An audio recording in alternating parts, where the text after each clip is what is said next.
So we are live with our little testy moment. We are live. Katrina, this is so exciting. We're about to rock the debate pre-show, but we've got to test our technology first. I know. So here's our technology test. Yeah, I'm gonna look at you this way. Hey, Is it working? that way, this way. Okay. It's so Brechtian of us.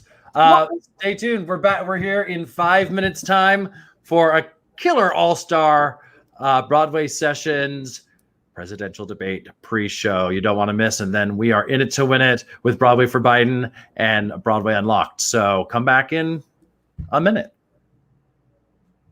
Do you want me to take us out? Let's go out. Let's go out. Okay.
broken down and tired of living life on a merry-go-round, and you can't find the fighter, but I see it in you, so we can walk it out. Mountains, we can walk it out. Mountains, and I'll rise up, I'll rise like the day, I'll rise up, I'll rise unafraid, I'll rise up, and I'll do it 1,000 times again. I'll rise up, high like the waves, I'll rise up, in spite of the ache, I'll rise up, and I'll do it 1,000 times again. For you, for you, for you, for you. When the silence isn't quiet, and it feels like it's getting hard to breathe, and you know I feel like dying, but I promise we'll take the world to its feet. Move mountains, take the world to its feet. Move mountains, and I'll rise up, I'll rise like the day, I'll rise up, I'll rise unafraid, I'll rise up, and I'll do it 1,000 times again. For you, for you, for you, for you. All we need, all we need, all we need is hope. And for that we have each other. We will rise, we will rise, we will rise.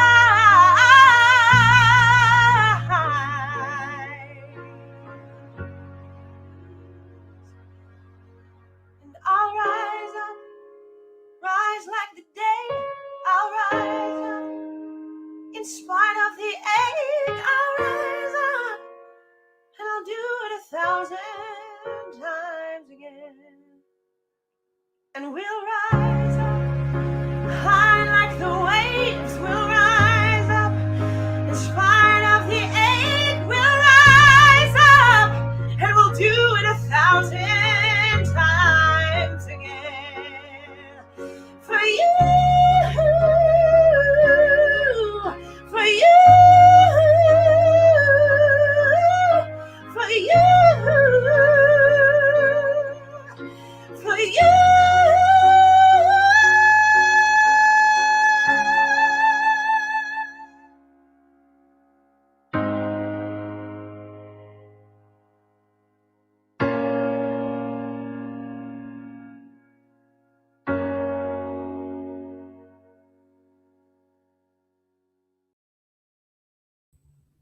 Wow, that's Tony nominee Lily Cooper from Tootsie, SpongeBob, Wicked, and everything. She's a giant star. Who am I? I'm Ben Cameron. I'm your Broadway buddy, and I'm very, very excited to welcome you all here to our first presidential debate pre-show. We're so happy as part of Broadway Sessions to be joined with Broadway for Biden and Broadway Unlocked to provide this watch party for all y'all out there. I know we've all been on pins and needles waiting for tonight, and we are going to kick it off Broadway style. I've got my Biden blue on, which I'm very excited about. And of course, once again, that was Lily Cooper kicking us off today. And Lily's here with us. If we can bring her on after that beautiful performance. Hey, Lily Cooper. Hi. Hi, friend. How are you? I'm great. I love your hair. what's happening, right? I'm a Cute. silver fox. Really cute. Well, thanks. I appreciate that. So I just want to talk about the song that you had just performed there. The lyric that gets me in that song is "All we need is hope, and for that we have each other." And how does that resonate with you for the message that we are delivering here tonight? I think it resonates with me exactly the way that this does, the way, what we're doing right now. Like, the thing that has gotten me through this madness is knowing the community is experiencing the same thing and that we have each other to kind of push through. And that song has truly been my anthem for the past 6 months. It's all I've really heard in my mind. It's all I've been able to sing. Andrew Day is amazing. And I think it's what gives me hope is having each other and having some faith in humanity. Yeah, and I think we're all lending our voices tonight in the spirit of hope and in the belief in humanity, for sure. Yeah, leading up to this election, because I think those are things that are really on the line. exactly. Yeah. Well, I just wanted to say thank you so much for sharing your voice with us and reaching out, and let's get these people to vote, shall we? Absolutely. I will say one thing, you guys, everybody who's listening, I have been registered to vote in New York for 12 years. My first legal vote was for Obama. And 2 weeks ago, when I applied for my absentee, my registration, non-existent, disappeared off the face of the planet. I called the, Board of Elections. I sent emails, talked to Congress people. I did not exist. And so I cannot stress it further that everybody should check their registration status. It is so important because things are happening. The system is flawed deeply. So don't just expect to show up to the polls, double check your registration and vote. So important. Absolutely. All right. That's a crazy story. Thank you for sharing that with us, Lily. I know it's nuts. Yeah. All right. Well, have a great night. Enjoy the debate. Oh, I'll try. Yeah. Here we go. That's Lily Cooper, everybody. Great to see you. You too. There's so much to do on the Broadway Unlocked platform tonight as we enjoy the debate. There's ways to activate that you can sign up to be a part of moving the Biden campaign forward and ensuring that win in November. There are cocktails and mocktails you can enjoy in our bar. And if you just need to scream it out, which you may have to a few times, it's my favorite feature, the Scream Room, or I'm going to call it tonight, the Belting Room. So if you need to belt out some feelings, that's there for you. So we hope you'll stay with us throughout the debate and keep the conversations going and keep activating. Also, we've made it very easy for you to donate to the Biden Victory Fund. Just text 55444, and you can make a donation quick and easy, which we hope that you will all do. The more that we do, the greater our success will be. All right, we have another incredible Broadway star. You love him from Bring It On. He was recently Che in Evita at City Center. He's a heck of a guy. I like him an awful lot. This is Jason Gote. Ben Cameron. It is a Gote. I like you too. Well, I like that about us. I really do. I think we make a perfect pair. I think that's a really great thing to have when your friends is liking each other. I think that's nice. Yeah, that feels good. I'm so happy to be here. Thank you for having me. And are you in New York City? I am. I've been hunkered down in Harlem the whole time. Me and my boyfriend, keeping the couch warm, staring at the wall. It's a great time. So somebody's got to. Well, we appreciate you being here. What is so important about this election to you? What's the first thing that comes to your mind? Oh man, so many things. My rights as a 31-year-old biracial queer man living in New York City. That's pretty important to me. Oh man, climate change is really important to me. In 30, 50, 75 years, people will be moving from the Midwest because it's going to be too damn hot to live there anymore. No one's taking it seriously. There's just so many issues at stake here. And, I'll keep it real. Before 2016, I was not someone who was very engaged or politically motivated. I kind of was one of those people that crossed my fingers and thought it was all going to, work out fine. And our country's at a moment of reckoning. We really can't do that anymore. We have to stay engaged. We have to stay informed, and we got to fight. Ben Cameron, we have to fight. We got to fight. Well, Jason, you're so talented, and would you care to dazzle the people for us? Well, I don't know if I'll dazzle the people, but I will sing a little song from the Bridges of Madison County. I love this song. It's called 1 Second and a Million Miles. And it's about a man singing to a woman, kind of, convincing her of the amazing future they could have together and how they are so close, but at the same time, so far away, from this incredible life that they can build. And the lyrics seemed really relevant when I think about it, from the perspective of where we are right now as a nation. So I'm going to sing you a little section of that. Here we go. Great. While you're doing that, I'm going to go change my name legally to Francesca. Okay, good. Good. All right. Take it away, Jason Gote. Yep.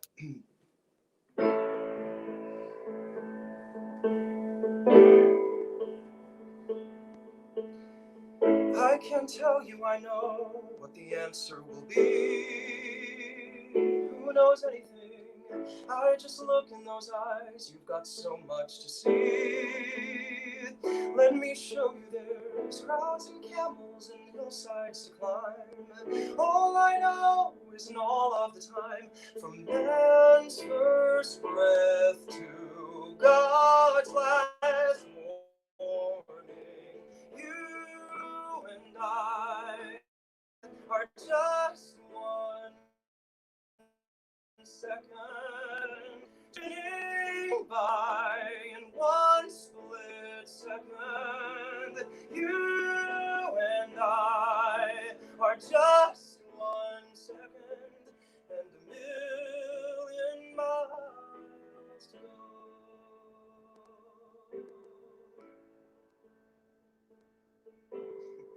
I can't tell you I know what the answer will be. It's possible, but this is bigger than what we can see. This is destiny. You were born with a wondrous soul. This is how you begin to be whole. The stars keep burning, worlds keep turning, and you and I are just 1 second spinning by in one split second.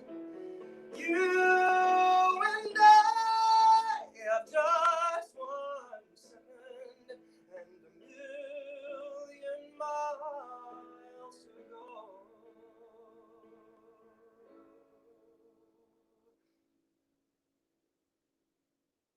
Thank you, Ben Cameron. Come with me. Come with me, baby. Come with me. Well, come with all of us. Come with us to the polls. Come with us to Come with us on the Tuesday, donation November box. 3rd. That's right. Please. Absolutely. Jason, thank you so So- much for lending your voice tonight. Are you there? Are you frozen? Are we back? Oh, you're back. Yes. Was it me? It was some sad. Listen, sometimes, my friends, sometimes the machines win. I didn't sound. Well, we heard the song. We love you very much. Don't I know it? Thank you. We love you very much. Thank you so much, See you soon. Jason. Yeah, thank you a lot, my friend.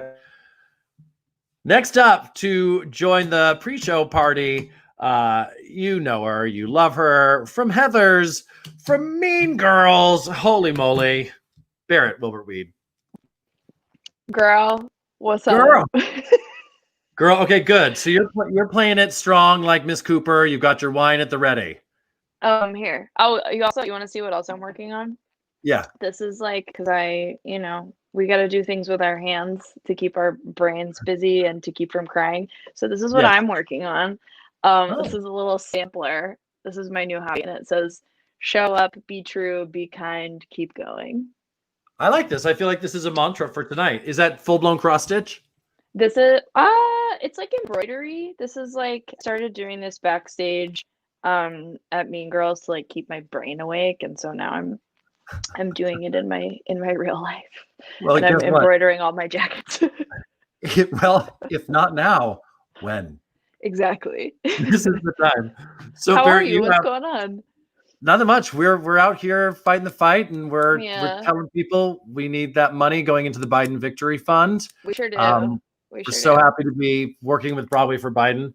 And you, Barrett, have a very loyal fan base of young people who are coming up to So voting age. And Yeah. and that's a powerful thing. And It's a powerful thing. Yeah. I think we have to fight really hard for optimism right now. Like I'm this was a tough year for me. I think I am in the minority of like very lefty liberal, like progressive, borderline socialist, like politics people where like I actually really like Joe Biden.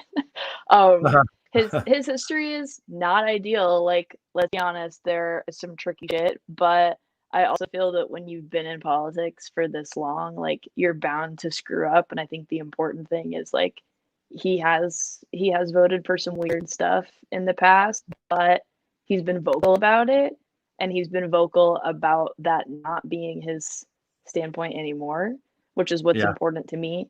And it's also really important to me that he wants to make us happy. And at this point, anyone who's not Donald Trump is gonna make me really happy. Like that's so everything I have, everything I am, I'm giving him a weekly donation. Like we're getting Joe Biden elected. Like I'm buying the merch. We're doing it. We're we're totally doing done. it. It's happening.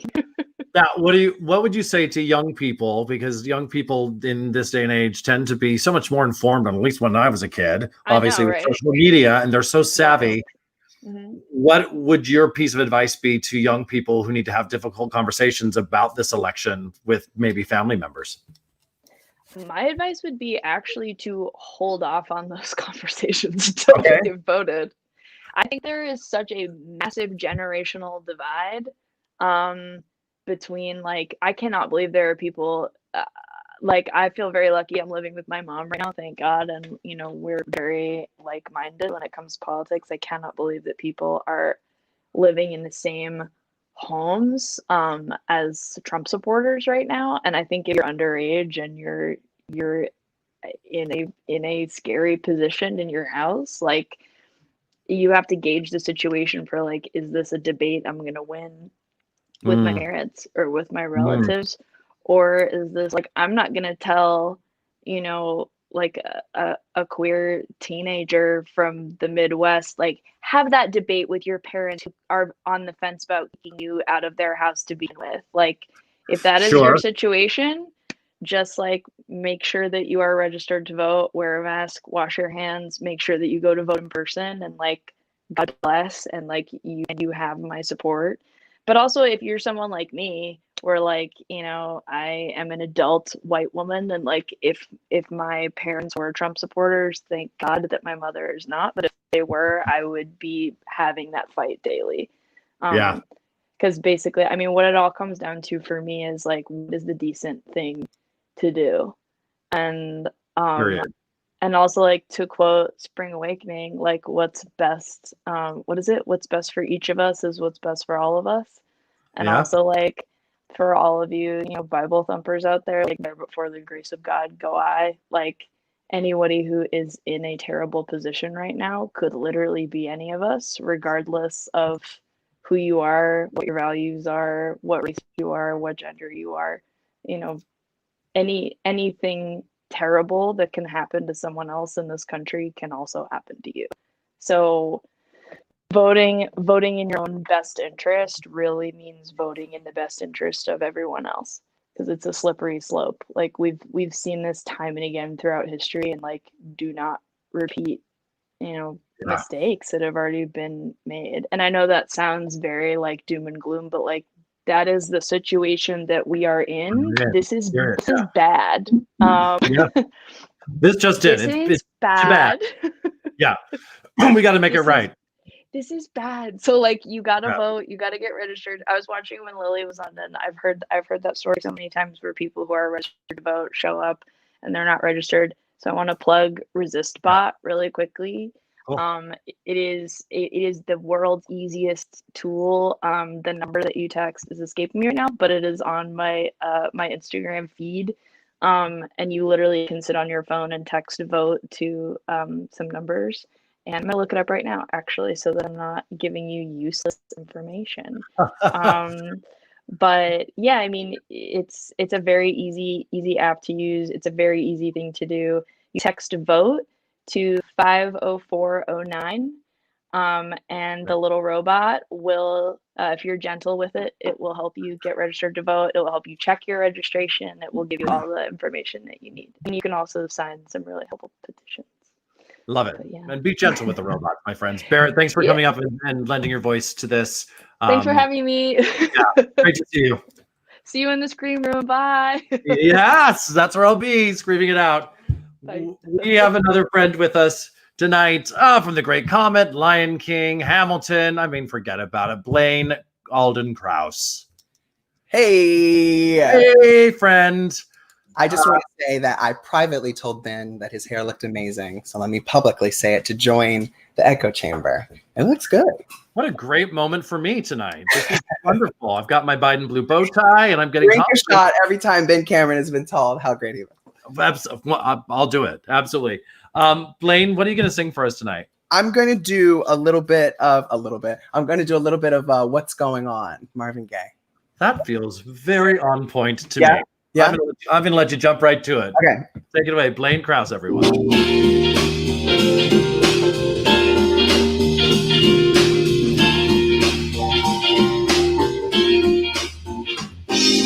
Mother, mother, there's too many of you crying. Brother, brother, brother, there's far too many of you dying. You know we've got to find a way to bring some love in here today. Father, Father, Father, we don't need to escalate. Hey, oh, war is not the answer. For only love can conquer hate. You know we've got to find a way to bring some love in here today. Picket lines and picket signs. Don't punish me. Brutality. Come on, talk to me. So you can see what's going on, what's going on, what's going on. I want to know what's going on. Hey, I'm going to use this little interlude to say that from here until November 3rd, there's going to be a lot of what's going on moments. Stay on course. Stay on track. Let's fight this fight. Let's get this out. Hey,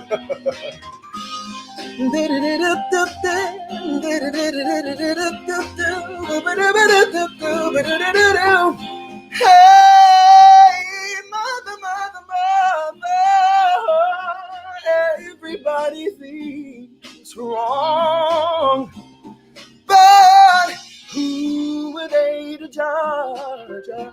Yeah, simply 'cause our hair is long.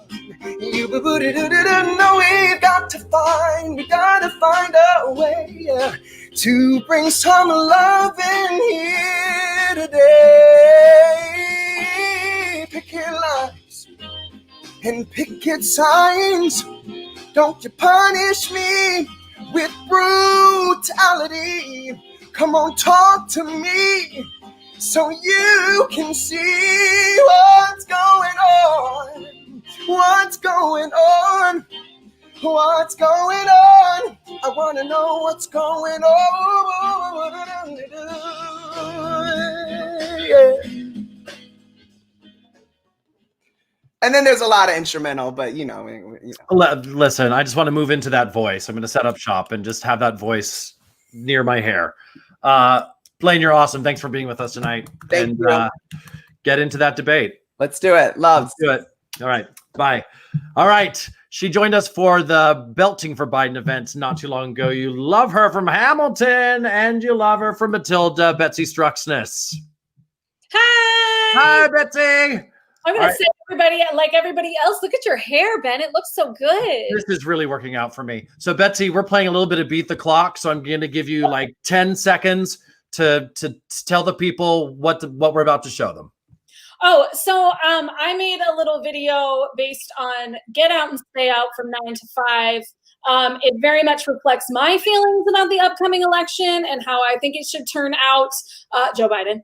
And so I don't know, it's COVID. So I made something because there's nothing else to do but vote. And can I just say, California sent me this general election thing, which is bomb, because it's got all the propositions and stuff that are up on our ballot. And this is like the nerdiest thing. This was like Be Still My Beating Nerdy Heart. Like all the info on the ballot, which is awesome. Well, and the props are tricky too, so that's very, very helpful. Well, and it tells you like what your yes vote means, what your vote means, and that's super great. So research, but vote this guy out. Vote this guy out. You'll see how she feels. Check out Betsy Struxness. Thanks, Betsy. Yep.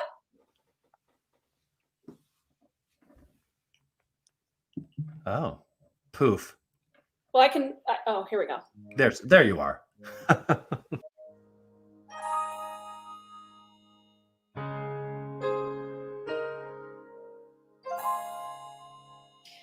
It's not funny how you'll waltz around, assuming you'll be back. But let me tell you something, you are way off track. Can't you see we're different? Or are you still that blind? Trump, you stand right there and take it. There's no love to hide behind.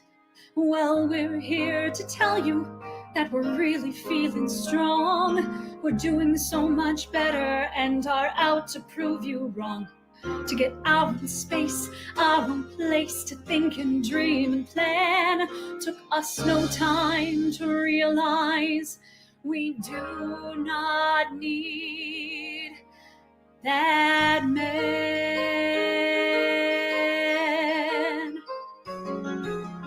We never needed you. Now hopefully we've learned. We never wanted you, and we're feeling burned. We never loved you. Now it's your time to squirm. 'Cause we're saying goodbye and we want one thing in return. Get out and stay out. We finally had enough. Kiss this on your way out. The years have been so rough. You used us, abused us, you cheated and you lied. So get out and stay out. We're taking back our lives.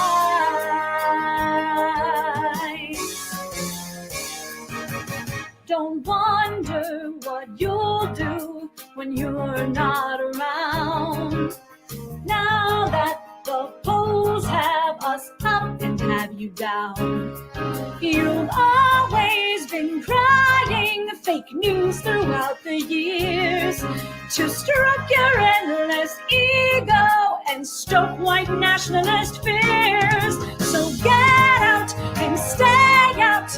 We're moving on at last. Oh, we've been so foolish. That was in the past. We always knew we'd be the ones to say goodbye. So get out and stay out. We're taking back our lives.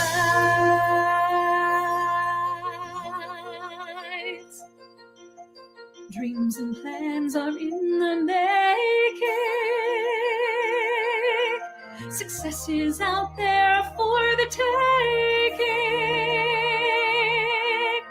Wish it was as simple as it sounds. We have one choice, we have to do it. To face the future of voting to it. Until we are unfettered and unbound. Get out and stay out. We finally had enough. Kiss this on your way out. These years have been so rough. You used us, abused us,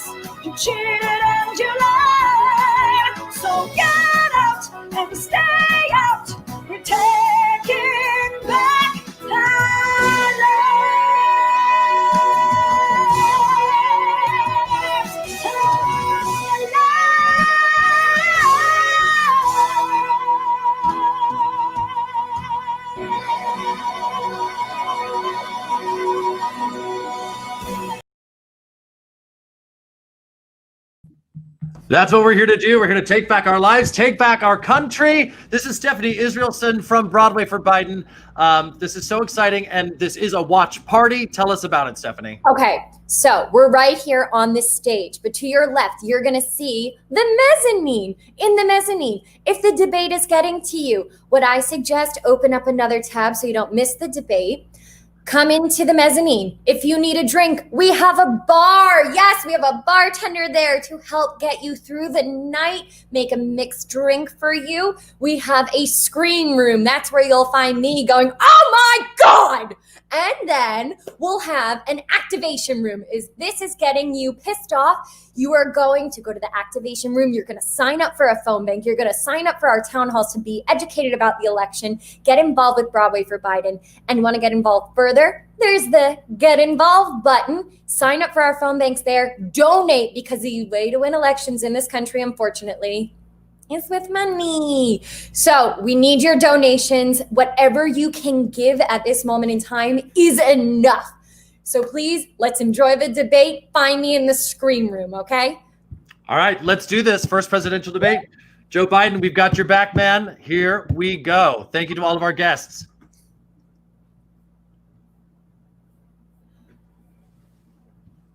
Oh my gosh.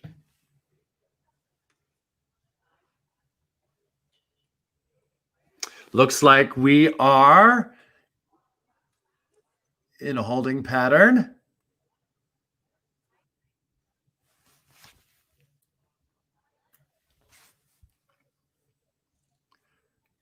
Don't forget to make good use of that scream room. Get active in the activate section. And by all means, my friends, pour yourself a drink and text 55444 to donate to the Biden Victory Fund. That's what it is all about. Get everybody you know to vote. Just make them vote. And stay active. We've got only a few weeks left, and every moment is going to count, and every voice is going to count. And that's why we're so appreciative of all the Broadway voices that have joined us. And we'll be continuing this forward in the upcoming debates in October as well. So we are here with you. We are in for the long haul. Thanks to Broadway for Biden. For all of the work that they're doing, incredible phone banking, bringing the Broadway community together in such a strong, powerful, and forward-moving way. And thank you to Broadway Unlocked for providing us this fantastic platform to share this evening together. Because I know for myself, certainly, the last thing I want to be doing is watching this completely by myself and not being able to scream and to belt. All right, here we go. I'll see you all right after the debate.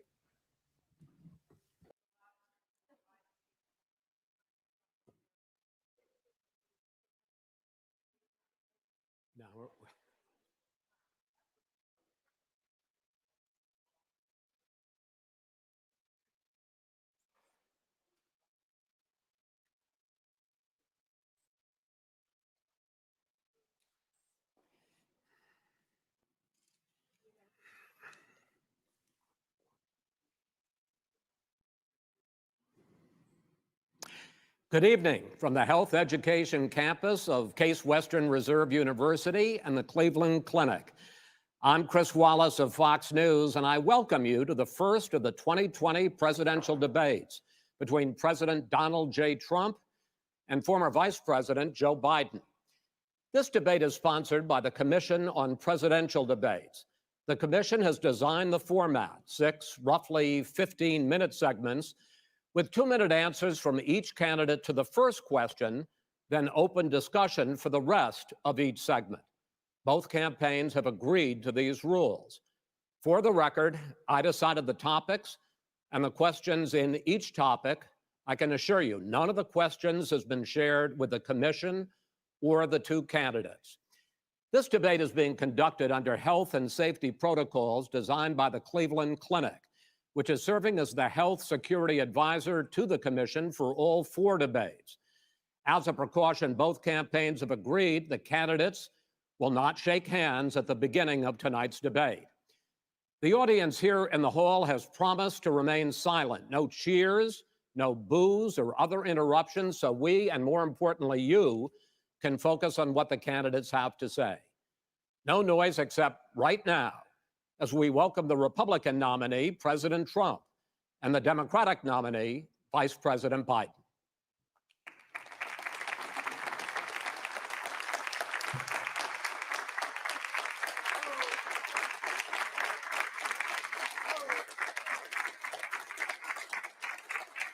How you doing, man?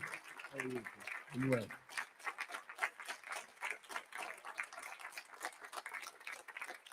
Gentlemen, a lot of people have been waiting for this night, so let's get going. Our first subject is the Supreme Court. President Trump, you nominated Amy Coney Barrett over the weekend to succeed the late Ruth Bader Ginsburg on the court.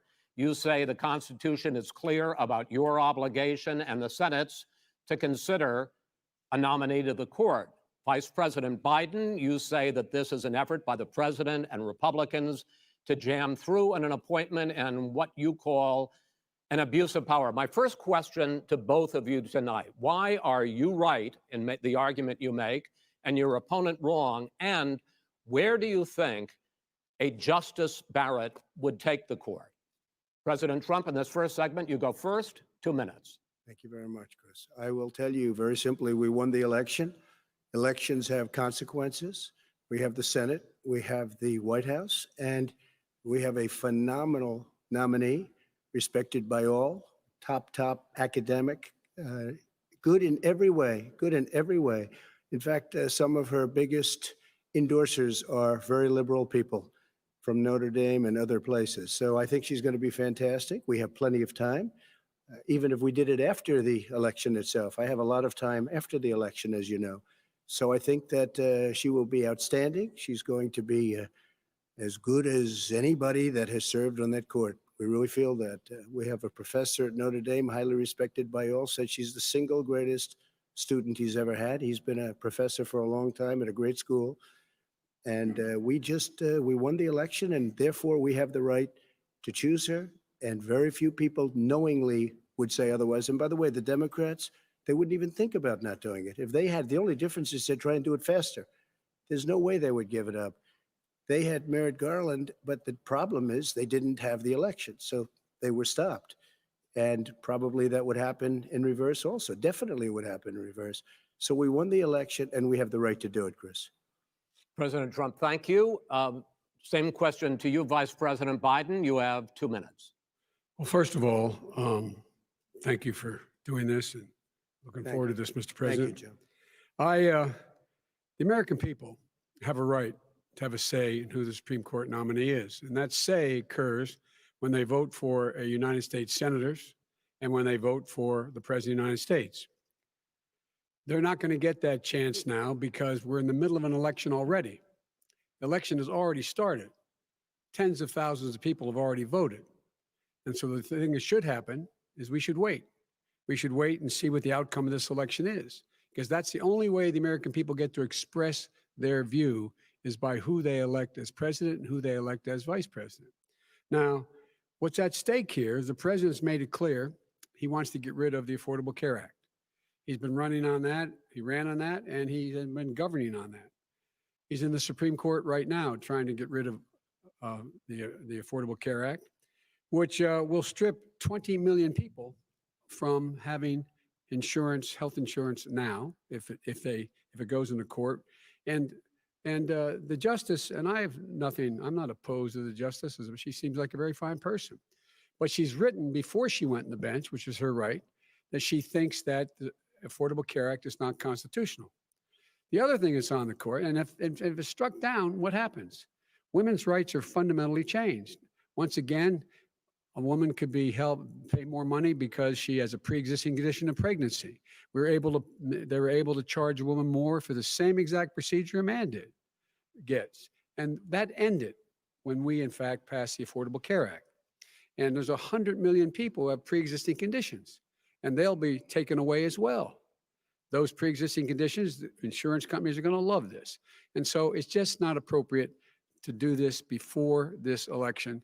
If he wins the election and the Senate is Democrat or Republican, then he goes forward. If not, we should wait until February. All right. There aren't 100 million people with pre-existing conditions. As far as the say is concerned, the people already had their say. Okay, Justice Ginsburg said very powerfully, very strongly, at some point 10 years ago or so, she said a president and the Senate is elected for a period of time, but a president's elected for 4 years. We're not elected for 3 years. I'm not elected for 3 years. So we have the Senate, we have a president. He's elected to the next during election. that period of time, we have an opening. I'm not elected for 3 years. I'm elected for 4 years. The And the election's 100 already million started. people, Joe, the 100 million people is totally wrong. I don't know where you got that number. The bigger problem that you have is that you're going to extinguish 180 million people with their private health care that they're very That's happy simply with. not true. Well, you're certainly going to socialist. You're going to socialist medicine. We're now into, gentlemen, we're now into open discussion. Open discussion. Open discussion. Yes, I agree. Go ahead, Vice President. Number White. one, he knows that what I proposed. What I proposed is that we expand Obamacare and we increase it. We do not wipe any. And one of the big debates we had with 23 of my colleagues trying to win the nomination that I won, were saying that Biden wanted to allow people to have private insurance still. They can. They do. They will under my proposal. It's not what you've said, But and it's not what that your is- party has said. That is simply Your party a lie. doesn't say it. Your That party is wants to simple. go socialist My medicine party is and me. socialist Right healthcare. now, I am And the they're going to Democratic dominate Party. you, Joe. You know that. I am the Democratic Party right now. The platform of the Not according Democratic to Party Harris. is what I, in fact, approved of. What I approved of. Now, here's the deal. The deal is that it's going to wipe out pre-existing conditions. And by the way, the 200,000 people that have died on his watch, how many of those have survived? Well, there's 7 million people that contracted COVID. What does it mean for them going forward if you strike down the Affordable Care Act? And Joe, you've had pre-existing conditions? 308,000 military people dying because you couldn't provide them proper health care in the military. So don't tell me I'm about happy this. to talk about And this. if you were here, Look, it here's wouldn't the be deal. 200, it would be 2 million people because you were very late on the draw. You Late didn't on want the me to draw. ban China, which was heavily infected. You didn't want me to ban All right, gentlemen, Europe, which was heavily Mr. President, You would have Mr. been much President, later, Joe. Mr. President, Much later. Mr. You're President, talking about 2 million people. You're not gonna be able President, to as a shut him up. moderator, we are going to talk about COVID in the next segment, but go ahead. Let me finish. The point is that the president also is opposed to Roe v. Wade. That's on the ballot as well in the court. And so that's also at stake right now. And so the election is all You don't know it's on the ballot. Why is it on the ballot? Because Why is it you on the said ballot? It's not you're- on the ballot. It's on the ballot in the I court. don't think so. In the court. Well, There's nothing happening there. Donald, would you And you just be don't quiet know for a her view on Roe v. Wade. You I don't don't know her know. view. Well, all right. Let's talk. We got a lot to unpack here, gentlemen. We got a lot of time. So on healthcare, and then we'll come back to Roe v. Wade. All right. Mr. President, the Supreme Court will hear a case a week after the election in which the Trump administration, along with 18 state attorneys general, are seeking to overturn That's right. Obamacare, to end Obamacare. You have spent the last... Because they want to give good health care. If I may ask my question, sir. Good health care. Over the last 4 years, you have promised to repeal and replace Obamacare, but you have never in these 4 years come up with a plan, a comprehensive plan Yes, to I have. replace Obamacare. Of course I have. Well, I'll I give got you rid an of the individual I'm mandate. going to give you an Excuse me. opportunity. I got rid of the individual mandate, which was a That is big not a chunk of Obamacare. comprehensive That plan. is absolutely a big thing. That was the I- worst I part of didn't ask you, Obamacare. sir. Chris, You're that was the debating him, worst not part me. of Obamacare. Let me ask my question. Well, I'll ask Joe. The Individual mandate was the most unpopular Vice Pre- aspect of Mr. Obamacare. I President, got rid of it. I'd like you and we to, will Mr. protect people President, with I'm the pre-existing moderator of this conditions. debate, and I would like you to let me ask my question, and then you can answer. Go ahead. You, in the course of these 4 years, have never come up with a comprehensive plan to replace Obamacare. And just this last Thursday, you signed a largely symbolic executive order to protect people with pre-existing conditions 5 days before this debate. So my question, sir, is what is the Trump healthcare plan? Fine. Well, first of all, I guess I'm debating you, not him, but that's okay. I'm not surprised. Let me just tell you something, that there's nothing symbolic. I'm cutting drug prices. I'm going with favored nations, which no president has the courage to do because you're going against big pharma. drug prices will be coming down 80 or 90%. You could have done it during your 47-year period in government, but you didn't do it. Nobody's done it. So we're cutting health care. What about All of the pre-existing things that conditions? we've done, He has not cut insulin, I healthcare. give you an example, insulin. It was destroying families, destroying people. The cost, I'm getting it for so cheap. It's like water. You want to know the truth? So cheap. Take a look at all of the drugs what we're doing, prescription drug prices. We're going to allow our governors now to go to other countries to buy drugs because they pay just a tiny fraction. As I say, of this what is we do. open discussion. No, Let me but ask this you is about, big. you'll This be is happy, big stuff. sir. You'll be happy. I'm about to pick up on one of your points to ask the vice president, which is he points out that you would like to add a public option to Obamacare. And Yes. the argument that he makes and other Republicans make is that that is going to end private insurance. It is and not. well, if I'm I can sorry. ask you the question, it will Not what your end. party says, by the way. It will end private insurance and create a government takeover of health care. It does not. It's only for those people who are so poor they qualify for Medicaid. They can get that free in most states, except governors who want to deny people who are poor Medicaid.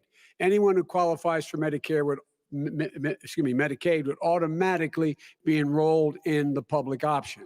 The vast majority of the American people would still not be in that option. Number one. Joe, you Number agreed two. with Bernie Sanders, who's far did. left, on the manifesto, when we you- call it. when And that manifest- gives you socialized medicine. Look, hey, Are you I'm saying not you going didn't to listen agree? to him. The fact of the matter is, I beat Bernie Sanders. Not by much. I beat him a whole hell of a lot. I'm Not here. by I'm here much. standing facing you, old buddy. Pocahontas would have left 2 I days tell early. you, You would have lost every primary. All he knows how to on do Super is hurt. Tuesday. You got Look, very lucky. here's the deal.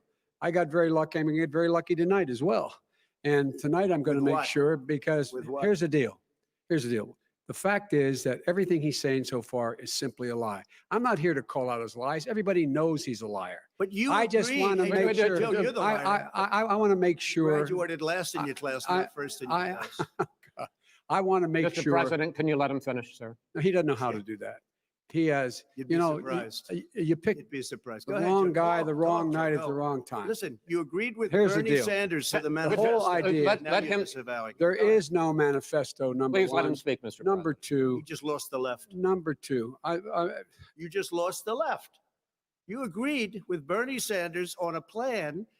Folks, that's absolutely folks, agreed do you have to, any and under that idea plan, what you have this clown's socialized, doing? They call it Mr. Do you Mr. have any President. do? socialized medicine. Mr. Well, I President. tell you what, he is not for any help for people needing health care Who is because because he in fact already has cost 10 million people their health care that they had from their employers because of his recession. Number one. Number two, yeah. there are 20 million people getting health care through Obamacare now that he wants to take it away. He won't ever look you in the eye and say that's what he wants to do. Take it away. No, I want to give Number them better three. health care at a But- much lower price But- because and by the way, he Obamacare doesn't is know no how. good. He doesn't know how I've to do already that. fixed it. He has never I've offered already a fixed plan. it to an extent. He has never Obamacare, done a as you single might thing. know, but probably don't. Gentlemen, you is realize still if you're good, both Joe. speaking at the It's still same good, time, and it's too expensive. let the president go ahead, sir. Obamacare is no good. We made it better. And I had a choice to make very early on. We took away the individual mandate. We guarantee pre-existing conditions, but took away the individual true. mandate. Listen, this is the way it is. And that destroyed that. They shouldn't even call it Obamacare. Then I had a choice to make. Do I let my people run it really well or badly? If I run it badly, they'll probably blame him, but they'll blame me. But more importantly, I want to help people. Okay. I said, you got to run it so well. That's what he's And I known just for. had a meeting with them. They said the problem is no matter how well you run Obamacare, it's a disaster. It's too expensive. I got you. Premiums I are got too it. high, and That's it what his doesn't work. peop- that's what his So people said. we do want to get rid of it. Chris, we want to get rid of it. I and understand give it, sir, but something I have that's to. I cheaper have to and give better. you roughly equal time. Good. Please let the vice president talk. Good. He has no plan for health care. Of course we do. Please. He sends out wishful thinking. He has executive orders that have no power. He hasn't lowered drug costs for anybody. He's been promising a health care plan since he got elected. He has none, like almost everything else he talks about. He does not have a plan. He doesn't have a plan. And the fact is, this man doesn't know what he's talking about. All right. He's I against- have one final question for you, Sure. Mr. Vice President. If Senate Republicans, we were talking originally about the Supreme Court here, if Senate Republicans go ahead and confirm Justice Barrett, There has been talk about ending the filibuster or even packing the court, adding to the 9 justices there. You call this a distraction by the president, but in fact, it wasn't brought up by the president. It was brought up by some of your Democratic colleagues in the Congress. So my question to you is, you have refused in the past to talk about it. Are you willing to tell the American people tonight whether or not you will support either ending the filibuster or packing the court? Whatever position I take in that, that'll become the issue. The issue is the American people should speak. You should go out and vote. You're in voting now. Vote and let your senators know how strongly you feel.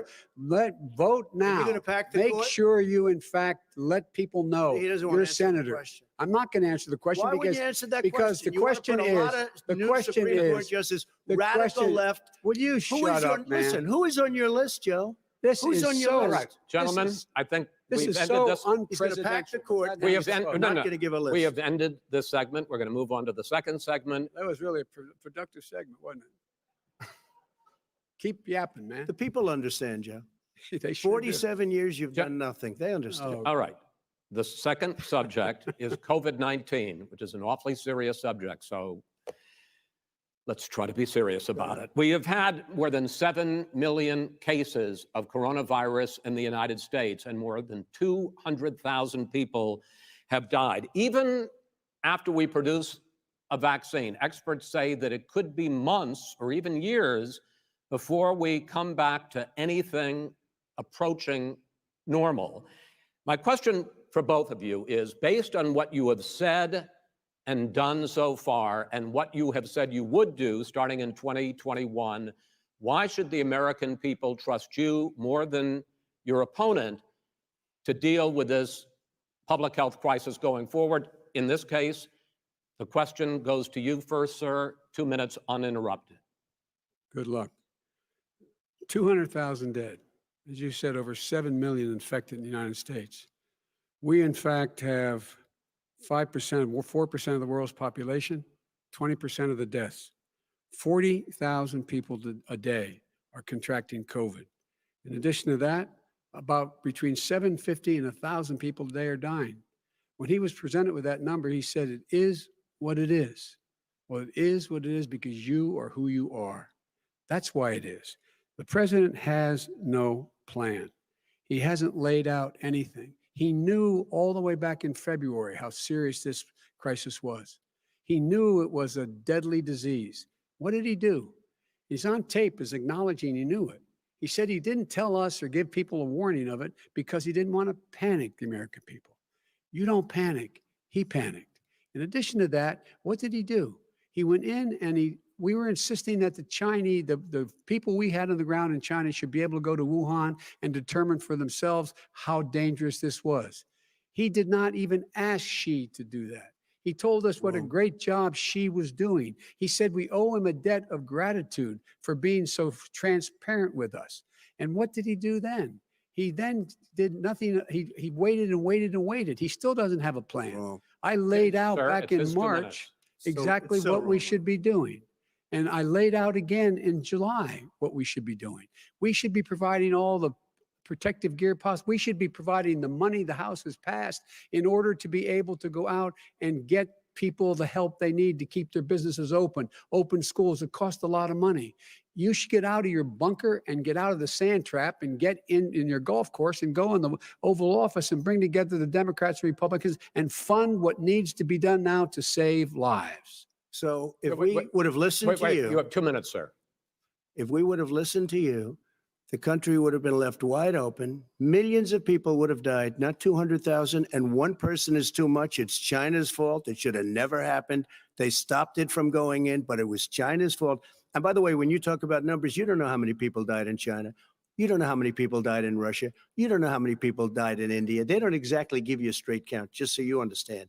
But if you look at what we've done, I closed it and you said he's xenophobic. He's a racist and he's xenophobic because you didn't think I should have closed our country. Wait a minute. It says 2 minutes. You didn't think we should have closed our country because you thought it was terrible. You wouldn't have closed it for another 2 months.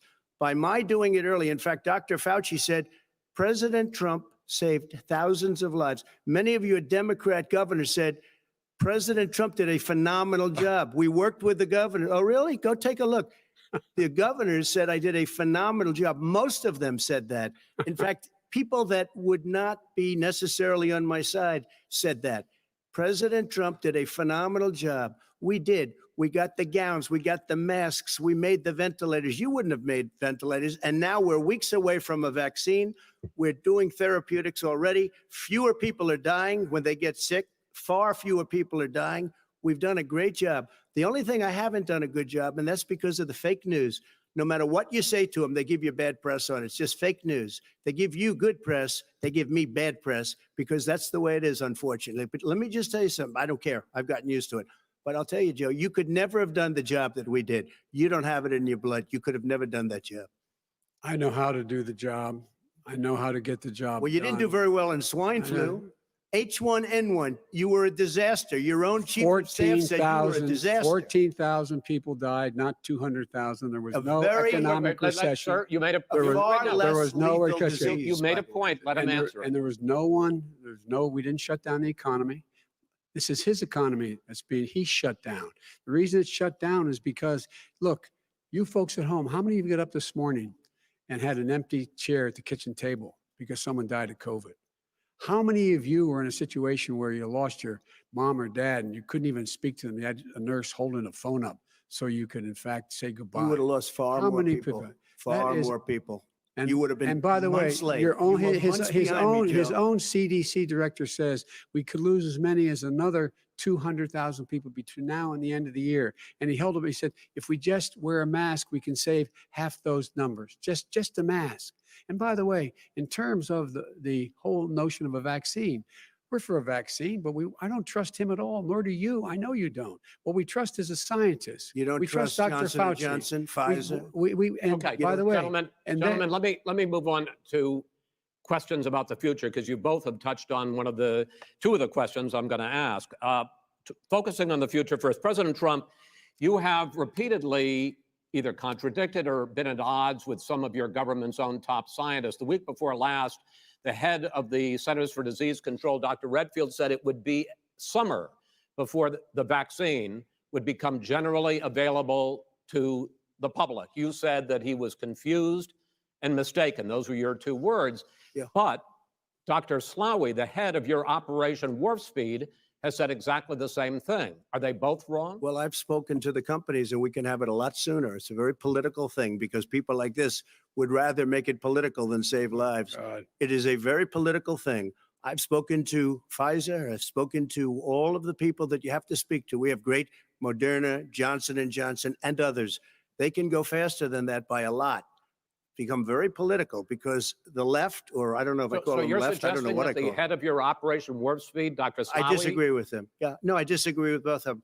And he didn't say that. He said it could be there, but it could also be much sooner. I had him in my office 2 days ago. He talked about the summer, sir, before it's generally available. Just like He said Dr. it's a Redfield. possibility that we'll have the answer before November 1st. It could also I'm be talking about after when it's that. generally available. not when Well, it will we're be. going to deliver it right away. We have the military all set up. Logistically, they're all set up. We have our military that delivers soldiers, and they can do 200,000 a day. They're going to be This is delivering the the same vaccine. man It's who all told set you up. by Easter this would be gone away.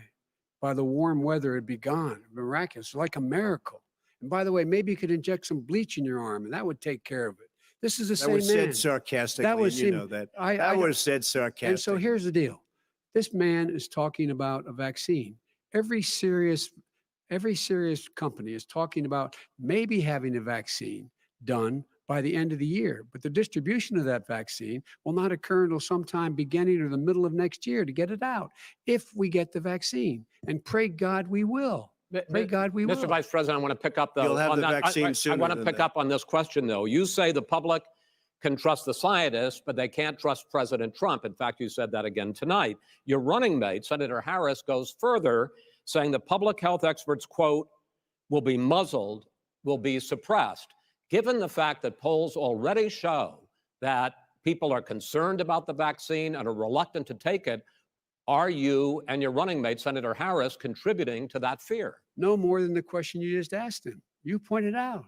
He puts pressure. and disagrees with his own scientists. But you're saying Everybody you can't, or knows. Senator And Harris is saying you no, can't trust the No, scientists. well, no, you can trust the scientists. She didn't say that. You can't trust. She said that public health Did say experts, that. quote, will be muzzled, will be Yes. suppressed. Well, that's what he's going to try to do. But there's millions of scientists, there's thousands of scientists out there, like here at this great hospital, that don't work for him. Their job doesn't depend on him. That's not, they're the people. And by I the way, spoke to the and Fauci, scientists that are in by charge. the way, They will have and the vaccine very does- soon. Let him finish. do you believe for a moment what he's telling you in light of all the lies he's told you about the whole issue relating to COVID? He still hasn't even acknowledged that he knew this was happening, knew how dangerous it was going to be back in February, and he didn't even tell you. He's on record as saying it. He panicked or he just looked at the stock market, one of the two, because guess what? A lot of people died and a lot more are going to die unless he gets a lot smarter, a lot quicker. So- Mr. President? Did you use the word smart? So you said you went to Delaware State, but you forgot the name of your college. You didn't go to didn't say- Delaware State. You graduated either the lowest or almost the lowest in your class. Don't ever use the word smart with me. Don't ever use that word. Oh, give me a break. Because you man. know what? There's nothing smart about you, Joe. 47 years you've done Well, nothing. let's have this debate. And if We'll you see would have who's- had, let me just tell you something, Joe. No, If you would have had the charge of what I was put through, I had to close the greatest economy in the history of our country. And by the way, now it's being built again. You see, he and We're it's going to going get up to the fast. economy in the next segment, sir. okay. It's going up fast. I look Okay. forward to going- talking. When it comes to how the virus has been handled so far, the two of you have taken very different approaches, and this is going to affect how the virus is handled going forward by whichever of you ends up becoming the next president. I want to quickly go through several of those. Reopenings. Vice President Biden, you have been much more reluctant than President Trump about reopening the economy and schools. Why, sir? Because he doesn't have a plan. If I were running, I know what the plan is. You've got to provide these businesses the ability to have the money to be able to reopen with the PPE as well as with the sanitation they need. You have to Tell provide that to them Nancy plastic. Pelosi. Well, he's just shush for a minute. Tell it to The- Nancy the- Pelosi. And Schumer, by the Brian way, Chuck. Nancy Pelosi and Schumer, they have a plan. He won't even meet with them. The Republicans won't meet with Okay. the Senate. Let And he sits on his golf course. And well, I mean, Nah. literally, Okay. think about it. You probably All right, play think more than about I it. do, Joe. Oh. What about this question of reopenings and the fact Well, he wants to shut down this country, Oh. and I want to keep it open. And we You did ju- a he great just thing by admitted shutting he it shut down. it down. Wait a minute, Let Joe. him Let me finish, shut sir. you down for a second, Joe, just for 1 second. He wants to shut down the country. We just went through it. We had to because we didn't know anything about the disease. Now we found that elderly people with heart problems and diabetes and different problems are very, very vulnerable. We learned a lot. Young children aren't. Even younger people aren't. We've learned a lot. But he wants to shut it down. More people will be hurt by continuing. If you look at Pennsylvania, if you look at certain states that have been shut down, they have Democrat governors all. One of the reasons they're shut down is because they want to keep it shut down until after the election All right, on I November want to 3rd. move on to another because subject. it's a I want to move political on to thing. another I subject. gotta But respond. those, I but wanna those move- states, gentlemen, I those wanna move states on to are another not subject. doing well that are shut down Which is right gotta now. respond to that. Wants to President shut down Trump, the you whole have country. begun to increasingly question the effectiveness of masks as a disease preventer. And in fact, recently you have cited the issue of waiters touching their masks and touching plates. Are you questioning No, I think the masks efficacy are of okay. of You have to masks? understand, if you look, I mean, I have a mask right here. I put a mask on, when I think I need it. Tonight, as an example, everybody's had a test and you've had social distancing and all of the things that you have to, but I Just wear like your masks rallies. when needed. When needed, I wear masks. Okay, let me ask. I don't wear masks like him. Every time you see him, he's got a mask. He could be speaking 200 feet away from it. He shows up with the biggest mask I've ever seen. I will say Vice President Biden, go ahead, sir. Look, the way to open businesses is give them the wherewithal to be able to open. We provided money. The Congress. But I was asking you, sir, about masks. Well, masks make a big difference. His own head of the CDC said if we just wore masks between now, everybody wore masks in social distance between now and January, we'd probably save up to 100,000 lives. It matters. And they've also It said the matters. opposite. They've And also said no serious person said the opposite. They've No also said, well, look serious. at I wanna Dr. ask you- Fauci. Dr. Fauci said the He opposite. did not I say want to the ask you, we got He a said little very bit more than a strongly, minute left in this masks segment. are not good. Then he changed his mind. He said masks are good. I I'm wanna okay ask- with masks. I I'm want to not ask you fighting both about masks. one last subject, because your different approaches has even affected the way that you have campaigned. President Trump, you're holding large rallies with crowds packed together, thousands of people. Outside. Outside, yes, sir, agreed. Vice President Biden, you are holding much smaller events with Because nobody will show up. people with. Well, it's With- true. Nobody shows up to his Okay, rallies. all right. In any case, why you holding the big rallies? Why you not? You goes first, sir. Because people want to hear what I have to say. I mean, But are you I've not done a worried great about it job spreading as a disease? president, and I'll have 35,000 people show up at airports. We use airports. Are you and not worried hangars, about and we the have a disease lot of issues, people. sir? Well, so far we have had no problem whatsoever. It's outside. That's a big difference, according to the experts. And we do them outside. We have tremendous crowds, as you see. I mean, and literally on 24 hours notice. And Joe does the circles and has 3 people someplace. Okay. By the way, did you see Yes, sir. one of the last big rallies he had? And a reporter came up to him to ask him a question. He said, no, stand back. Put on your mask. Put on a mask. Have you been tested? I'm way did. far away from those other people. That's what he said. I can't. I'm going to be okay. He's not worried about you. He's not worried about the people out there breathing in one another. We've had no or negative cheek to effect. jowl. No negative effect. We've Come had on. no negative effect. And we've had Well, 35, 40,000 all right. You people wanna- at these rallies. Just Yes. quickly finish up, because I want to move on to our next. Yes, I would. He's been totally irresponsible the way in which he has handled the social distancing and people wearing masks, basically encourage them not to. All right. He's a fool on this. If you could get the crowds, you would have done the same thing. But you can't. Nobody cares. Gentlemen, can we move on to the Nobody cares. gentlemen? Can we move on to the economy? Yes. The economy is, I think it's fair to say, recovering faster than expected from the shutdown Much This- faster. in the second quarter. The unemployment rate fell to 8.4% last month. The Federal Reserve says the hit to growth, which is going to be there, is not going to be nearly as big as they had expected. President Trump, you say we are in a V-shaped recovery. Vice President Biden, you say it's more of a K-shape. What difference does that mean to the American people in terms of the economy? President Trump, in this segment, you go first. So we built the greatest economy in history. We closed it down because of the China plague. When the plague came in, we closed it down, which was very hard psychologically to do. He didn't think we should close it down, and he was wrong.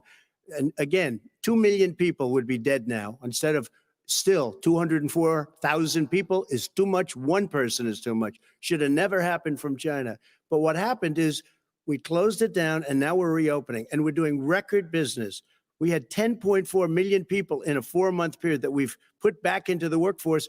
That's a record the likes of which nobody's ever seen before. And he wants to close down he will shut it down again. He will destroy this country. You know, a lot of people between drugs and alcohol and depression, when you start shutting it down, you take a look at what's happening in some of your Democrat-run states where they have these tough shutdowns. And I'm telling you, it's because they don't want to open it. One of them came out last week. You saw that. Oh, we're going to open up on November 9th. Why November 9th? Because it's after the election. They think they're hurting us by keeping them closed. They're hurting people. People know what to do. They can social distance. They can wash their hands. They can wear masks. They can do whatever they want. But they got to open these states up. When you look at North Carolina, when you look, and these governors are under siege, Pennsylvania, Michigan, and a couple of others, you got to open these states up. It's not fair. You're talking about almost, it's like being in prison. And you look at what's going on with divorce, look at what's going on with alcoholism and drugs. It's a very, very sad thing. And he'll close down the whole country. This guy will close down the whole country and destroy our country. Our country is coming back incredibly well, setting records as it does it. We don't need somebody to come in and say, let's shut it down. All right. Your 2 minutes, sir. We're now moved to you. As I said, posing the question, the president says it's a V-shaped recovery. You say it's a K-shaped recovery.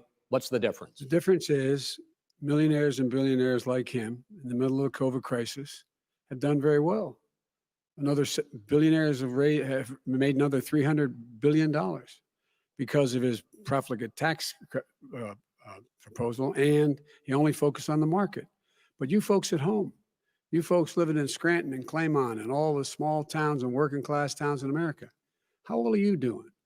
This guy paid a total of $750 in taxes. Sir, wait, no, sir, it's just, yeah, I understand. You've agreed to the 2 minutes, so please let him have it. Do I get my time back? The fact is that he has, in fact, worked on this in a way that he's going to be the first president of the United States to leave office having fewer jobs in his administration than when he became president. Fewer jobs than when he became president. First one in American history. Secondly, the people who have lost their jobs are those people who have been on the front lines, those people who have been saving our lives, those people who have been out there dying, people who've been putting themselves in the way to make sure that we could all try to make it. And the idea that he is insisting that we go forward and open when you have almost half the states in America with a significant increase in COVID deaths and COVID cases in the United States of America. And he wants to open it up more. Why does he want to open it up? Why doesn't he take care of the American? You can't fix the economy until you fix the COVID crisis. And he has no intention of doing anything about making it better for you all at home in terms of your health and your safety. Schools, why aren't schools open? Because it costs a lot of money to open them safely. You know, they were going to give, his administration was going to give the teachers and school students masks. And then they decided, no, couldn't do that because it's not a national emergency.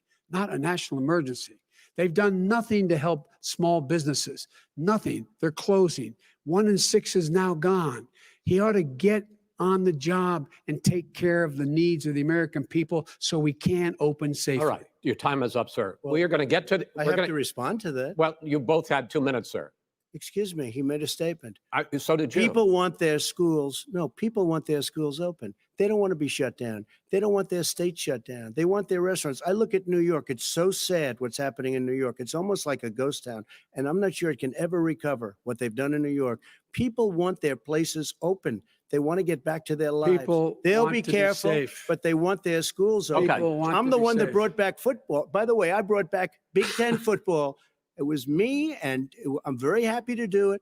And all right, people of Ohio are very proud of me. And you know how I found out? When he took gentlemen, we're going to get to your economic plans going forward in a moment. But first, Mr. President, as you well know, there's a new report that in 2016, the year you were elected president, and 2017, your first year as president, that you paid $750 a year in federal income tax each of those years.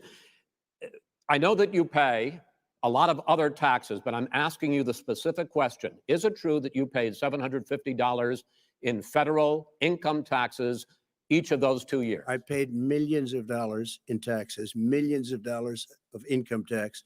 And let me just tell you, there was a story in one of the papers. I paid $38 million 1 year. I paid $27 million. Show us your tax returns. I went. You'll see it as soon as it's finished. You'll see it. You know, if you want to go to the Board of Elections. There's a 118-page or so report that says everything I have, every bank I have, I'm totally under leveraged because the assets are extremely good. And I built a great I'm asking you a specific question, which is. Let me tell you. I understand all of that. I understand all of that. No, Mr. President, I'm asking you a question.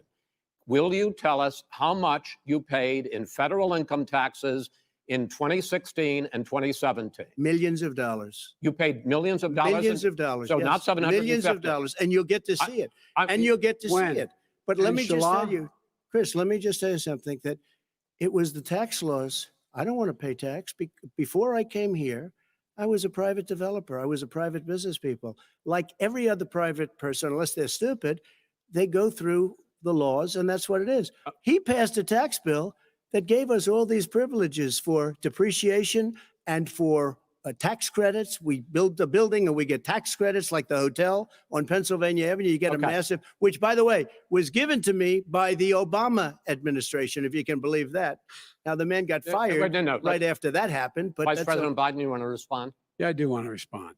Look, the tax code that made him put him in a position that he pays less tax than a school teacher makes on the money a school teacher makes is because of him he says he's smart because he can take advantage of the tax code. And he does take advantage of the tax code. That's why I'm going to eliminate the Trump tax cuts. And I'm going to eliminate those tax cuts. and make sure that we invest in the people who, in fact, need the help. People out there need help. But why didn't you do it over the last 25 years? Because you weren't president. Because you weren't president screwing things up. You were a senator. And You're by the way, worst you were a president vice- America has ever had. Hey, Come Joe, on. let me just tell you, Joe, I've done more in 47 months. I've done more than you've done in 47 years, Joe. We've done things that you never even thought of doing, Okay, including gentlemen. fixing the broken military that you gave me, including let's- taking care We're of your talking, vets. Mr. President, we're talking about the economy. I'd like to ask you about your plans going forward because, Mr. Vice President, your economic plan, if you were to be Yes, elected man. president, focuses a lot on big government, big taxes, big spending. I want to focus first on the taxes. You propose more than $4 trillion over a decade in new taxes on individuals making more than $400,000 a year and on corporations. President Trump says that that kind of an increase in taxes is going to hurt the economy as it's just coming out of a recession. Well, just take a look at what is the analysis done by Wall Street firms. Points out that my economic plan would create 7 million more jobs than his in 4 years, number one. And number two, it would create an additional $1 trillion in economic growth because it would be about buying American. That we're going to make this federal government spend $600 billion a year on everything from ships to steel to buildings and the like. And under my proposal, we're going to make sure that every penny of that has to be made by a company. But respectfully, sir, I'm talking about taxes, not spending. By the way, I'm going to eliminate a significant number of the tax. I'm going to make the corporate tax 28%. It shouldn't be 21%. You have 91 companies, in the Fortune 500 who don't pay a single penny in tax, making billions of dollars. Why didn't you do it before when you were vice president with Obama? Because you, in fact, passed that.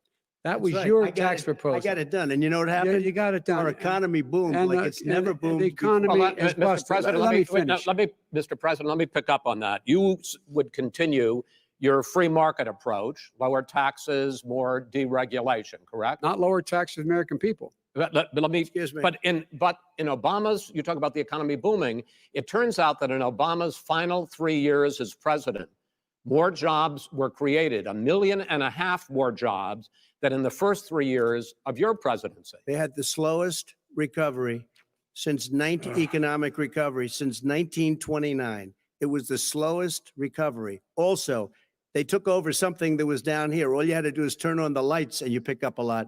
But they had the slowest economic recovery since 1929. Let me tell you about the stock market. When the stock market goes up, that means jobs. It also means 401ks. If you got in, if you ever became president with your ideas, you want to terminate my taxes, I'll tell you what, you'll lose half of the companies that have poured in here will leave, and plenty of companies that are already here, they'll leave for other places.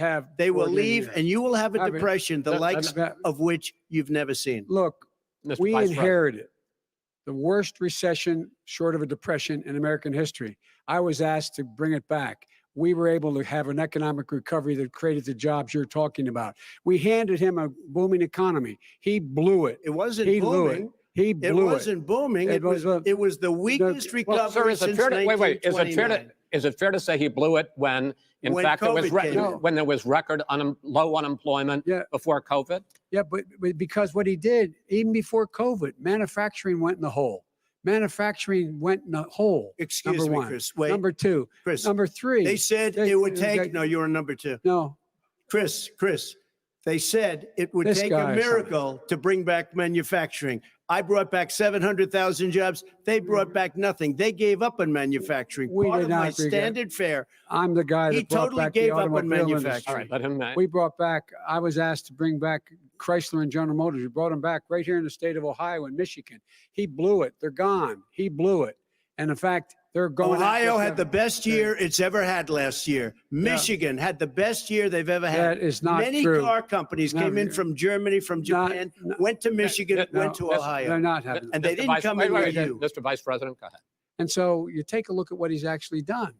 he's done very little. His trade deals are the same way. He talks about these great trade deals. You know, he talks about the art of the deal. China's perfected the art of the steal. We have a higher deficit with China now than we did before. We have the highest trade deficit China with ate Mexico. your lunch. All Down right, gentlemen, 18%. China ate your lunch, Joe. And no wonder your son goes in and he takes out billions of dollars, to manage. He makes millions of dollars. And also, while we're at it, why is it, just out of curiosity, the mayor of Moscow's wife gave your son $3.5 million. What did he do to deserve it? What did he do with Burisma to deserve $183,000? None of that is true. Let him answer. None of that is true. Oh, really? He didn't get $3.5 million? Mr. President, It's Mr. totally, President, please. totally ask the question. discredited. Totally discredited. And by the way, well, wait, he didn't get No, no. $3.5 million, Joe? Mr. Vice, He got Mr. $3.5 million. President, that is not true. Oh, really? Mr. Oh. President, But, Mr. it's an open discussion, please. Now, It's a fact. Well, it you is have not a raised an fact. issue. Let the It's been Vice totally President answer. discredited. Did There was a Burisma pay him report. $183,000 a month with no experience in energy? Mr. Look, President, no my job? son did nothing wrong at Burisma. I think he and did. Mr. The only President, guy that let did him something- answer. He doesn't want to let me answer because he knows I have the truth. His position has been totally, thoroughly By discredited. who? And The media. By everybody. Well, by the By the media, media, by our because they refuse to allies, by talk the about it World because they're Bank, embarrassed. by everyone has discredited. Matter of fact, even Mr. the people President, who please stop. testified under oath. So let me Under ask you oath. this, Under- Joe. under No, oath. go ahead, Mr. I'm listening to Even the you. people under You got $3.5 he million from testified- Moscow. he testified under oath in his administration, said, I did my job and I did it very well. Oh, I really? did it I'd like to know honorably. who they are. Well, I'll give you the list I'll of the fire people who them. testified. No, go ahead, sir. Sure, you've already fired most of them because they did a Some good because job. Some people don't Well, do a good here's job. With you, Go they ahead. said- You get here's the the, wait a deal. minute. You get the final word, Mr. Well, it's hard to get any word in with this clown. Excuse me, this. Hey, this let me just person. say, Joe. No. I'm No. Mr. President. $3.5 Mr. million, President. Joe. That is simply. Why did not he true. deserve $3.5 million It from did- Moscow? Look, here's the deal. We want to talk about families and ethics. I don't want to do that. I mean, his family we could talk about all night. His family's My already. family, No, let him go. my Let- family already lost wrote- a fortune by Go ahead. coming down and helping Go us ahead. with Go ahead, government. sir. And that's Every- such a. and they're right Go here. ahead, Mr. That's President. such Every a great. single one of them lost This a is not fortune about by President. my coming and family or helping his us family. with It's government. about your family, They the didn't collect American people. $3.5 million. He doesn't. That's not true. It doesn't want to talk about what you need. You, the American people. It's about you. That's what we're talking about you here. should All right, Take that's it the end about of here. that's the end of the Shouldn't have segment. taken the money. We're moving on. He didn't take them. Well, Vice it's a very- President, but Chris, no, can I ex- be honest? It's a very important Try to be question. honest. No, I- He I- stood listen. up. No, he stood up the answer to and the he question is threatened no. Ukraine No, sir. with $1 billion Sir, if you don't That get rid of is the trust. absolutely You know what, you're- wait, not stop. You're true. on tape You're- doing it. you're gonna on have- tape. True. Gentlemen, Is- I hate to raise Chris, my voice, he's but on it seems tape. to be, why should I be different than the two of you? So here's the Got a deal. good point. We have 6 segments. We have ended that segment. We're going to go to the next segment. In that segment, you each are going to have 2 uninterrupted moments. In those 2 uninterrupted minutes, Mr. President, you can say anything you want. I'm going to ask a question about race, but if you want to answer about something else, go ahead. But I think that the country would be better served if we allowed both people to speak with fewer interruptions. I'm appealing to you, sir, to do that. Well, and him too. Well, frankly, you've been doing more interrupting Well, that's than all he right, has. but he does plenty. Well, less than, Yeah, sir, less there's than, plenty. no, He less than you have. Let's please continue on. The issue of race. Vice President Biden, you say that President Trump's response to the violence in Charlottesville 3 years ago, when he talked about very fine people on both sides, was what directly led you to launch this run for president. Oh, yeah, sure. President Trump, you have often said that you believe you have done more for Black Americans than any president, with the possible exception of Abraham Lincoln. My question for the two of you is, why should voters trust you rather than your opponent to deal with the race issues facing this country over the next 4 years? Vice President Biden, you go first. It's about equity and equality. It's about decency. It's about the Constitution. And we have never walked away from trying to require equity for everyone, equality for the whole of America. But we've never accomplished it. But we've never walked away from it like he has done. It is true. The reason I got in the race is when those people, close your eyes, remember what those people look like coming out of the fields carrying torches, their veins bulging, just spewing anti-Semitic bile, and accompanied by the Ku Klux Klan. A young woman got killed.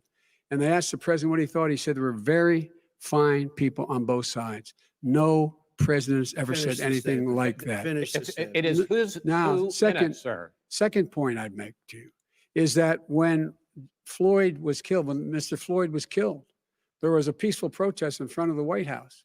What did he do? He came out of his bunker, had the military use tear gas on him so he could walk across to a church and hold up a Bible. And then what happened after that? The bishop of that very church said that it was a disgrace. The general who was with him said all he ever wants to do is divide people, not unite people at all. This is a president who has used everything as a dog whistle to try to generate racist hatred, racist division. This is a man who, in fact, you talk about helping African Americans. 1 in 1,000 African Americans has been killed because of the coronavirus. And if he doesn't do something quickly, by the end of the year, 1 in 500 will have been killed. 1 in 500 African Americans. This man is a savior of African Americans. This man cares at all. This man's done virtually nothing. Look, the fact is that you have to look at what he talks about. You have to look at what he did. And what he did has been disastrous for the African American community. So, President Trump, you have 2 minutes. Why should Americans trust you over your opponent to deal with racism? he did a crime bill, 1994, where you call them super predators, African Americans, the super predators, and they've never forgotten it. They've never forgotten it, Joe. No, sir, it's his 2 minutes. So you did that, and they call you a super predator, and I'm letting people out of jail now that you have treated the African American population community, you have treated the black community about as bad as anybody in this country. You did the 1990, and that's why if you look at the polls, I'm doing better than any Republican has done in a long time because they saw what you did. You call them super predators, and you've called them worse than that because you look back at your testimony over the years, you've called them a lot worse than that. As far as the church is concerned, and as far as the generals are concerned, we just got the support of 250 military leaders and generals, total support. Law enforcement, almost every law enforcement group in the United States. I have Florida, I have Texas, I have Ohio, I have Portland. The sheriff just came out today and he said, I support President Trump. I don't think you have any law enforcement. You can't even say the word law enforcement because if you say those words, you're going to lose all of your radical left supporters. And why aren't you saying those words, Joe? Why don't you say the words law enforcement? Because you know what? If they called us in Portland, we would put out that fire in a half an hour, but they won't do it because they're run by radical left Democrats.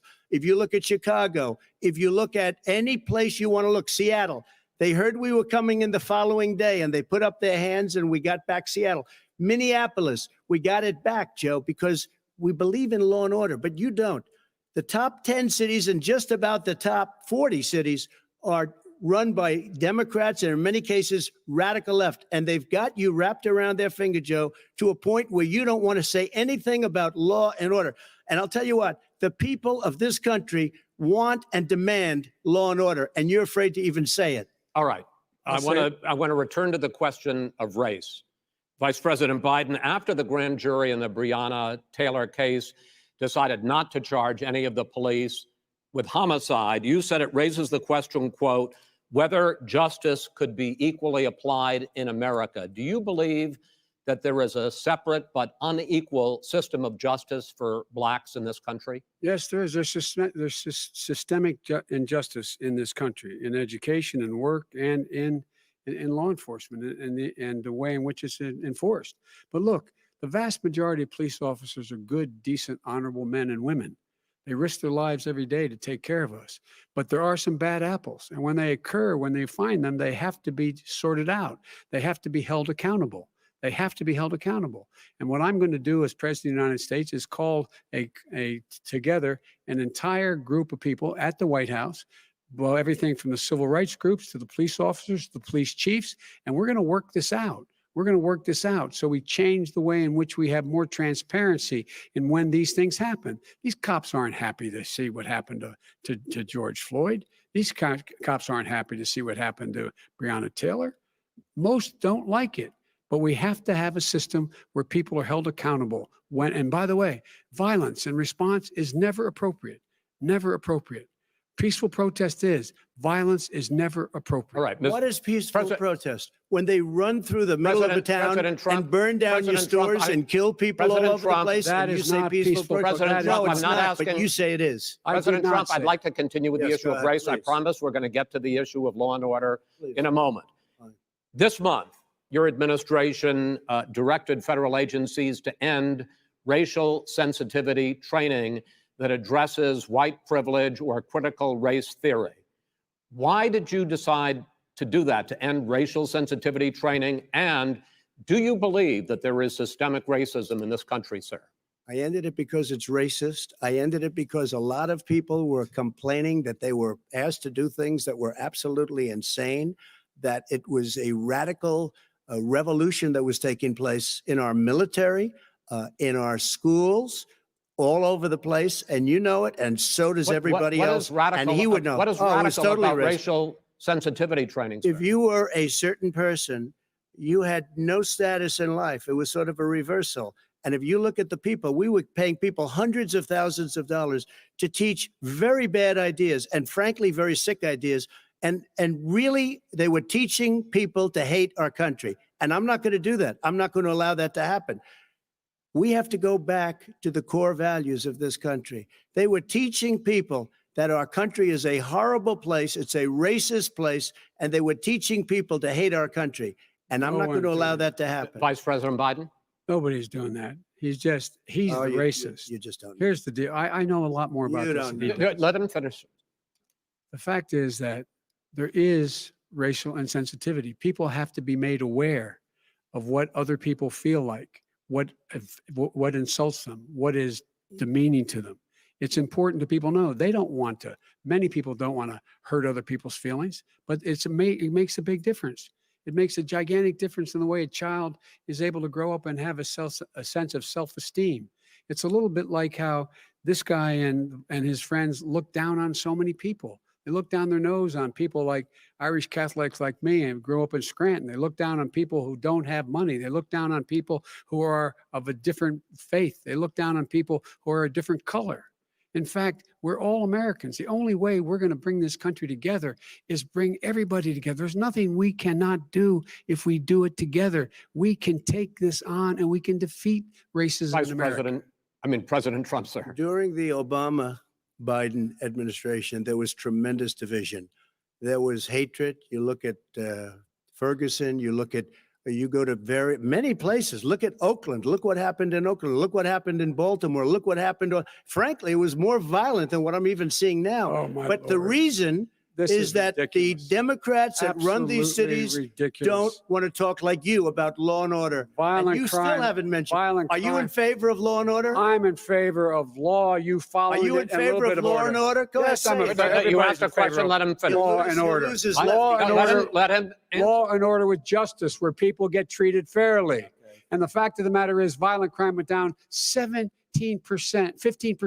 in our administration. All right. It's gone up on his watch. Went down He- much more he in had- ours. All right, we're He now. is You're, president of Mr. the President, United you're going States to. of America. We Mr. were President, breaking every record in the book. Mr. President, you're going to be very happy because And the we're now going to places talk we- about law and order. Places we had trouble were Democratic-run cities. That's and exactly so- my question. Democratic- There has been a dramatic increase in homicides in America this summer, particularly, and you often blame that on Democratic mayors and Democratic governors, but in fact, there have been equivalent spikes in Republican-led cities like Tulsa and Fort Worth. So the question is this really a party issue? I think it's a party issue. You can bring in a couple of examples, but if you look at Chicago, what's going on in Chicago, where 53 people were shot and 8 died shot. If you look at New York, where it's going up like nobody's ever seen anything, the numbers are going up 100, 150, 200%. Crime. It is cities. crazy what's going on. And he doesn't want to say law and order because he can't, because he'll lose his radical left supporters. And once he does that, it's over with. But if he ever got to run this country and they ran it the way he would want to run it, we would have our suburbs would be gone. By the way, Suburbs. our suburbs would be gone, and you would see problems like you've He never would seen. know a before. suburb unless he took a wrong turn. Oh, I know suburbs. He would not. So much I was better. raised. Go ahead. I was, Wait a minute. I was So much better raised than in the suburbs. This is not 1950. All these dog whistles and racism don't work anymore. Suburbs are by and large integrated. There's many people today driving their kids to soccer practice and/or to black and white and Hispanic in the same car as there have been any time in the past. What really is a threat to the suburbs and their safety is his failure to deal with COVID. They're dying in the suburbs. His failure to deal with the environment. They're being flooded. They're being burned out because his refusal to do anything. That's why the suburbs are in trouble. I do want to talk about this issue of law and order, though. And in the joint recommendation that came from the Biden-Bernie Sanders task force, you talked about, quote, reimagining policing. Yeah. First of all, what does reimagining policing mean? And do you support? It means. Let me, if I might finish the question. What does reimagining policing mean? And do you support the Black Lives Matter call for community control of policing? Look, what I support is the police having the opportunity to deal with the problems they face. And I'm totally opposed to defunding the police officers. As a matter of fact, local police, the only one defunding it, his budget calls for a $400 million cut in local law enforcement assistance. They need more assistance. They need, when they show up for a 9/11 call, to have someone with them as a psychologist or psychiatrist to keep them from having to use force and be able to talk people down. We have to have community policing like we had before, where the officers get to know the people in the communities. That's when crime went down. It didn't go up, it went down. And so we have to be engaged. That's not what they're in talking about, Chris. That's well, not what that- they're that's He's talking exactly- about defunding the police. That is not true. He doesn't have any Would- law Would you support. look? He has no law enforcement That's not support. true. Almost That's nothing. not. Look, Oh, really? Who do you have? Name one group that supports you. Name one group that came out and supported you. Go Look, ahead. look. Think. We have time. we don't have time to do No, no, anything. think except about listen. it.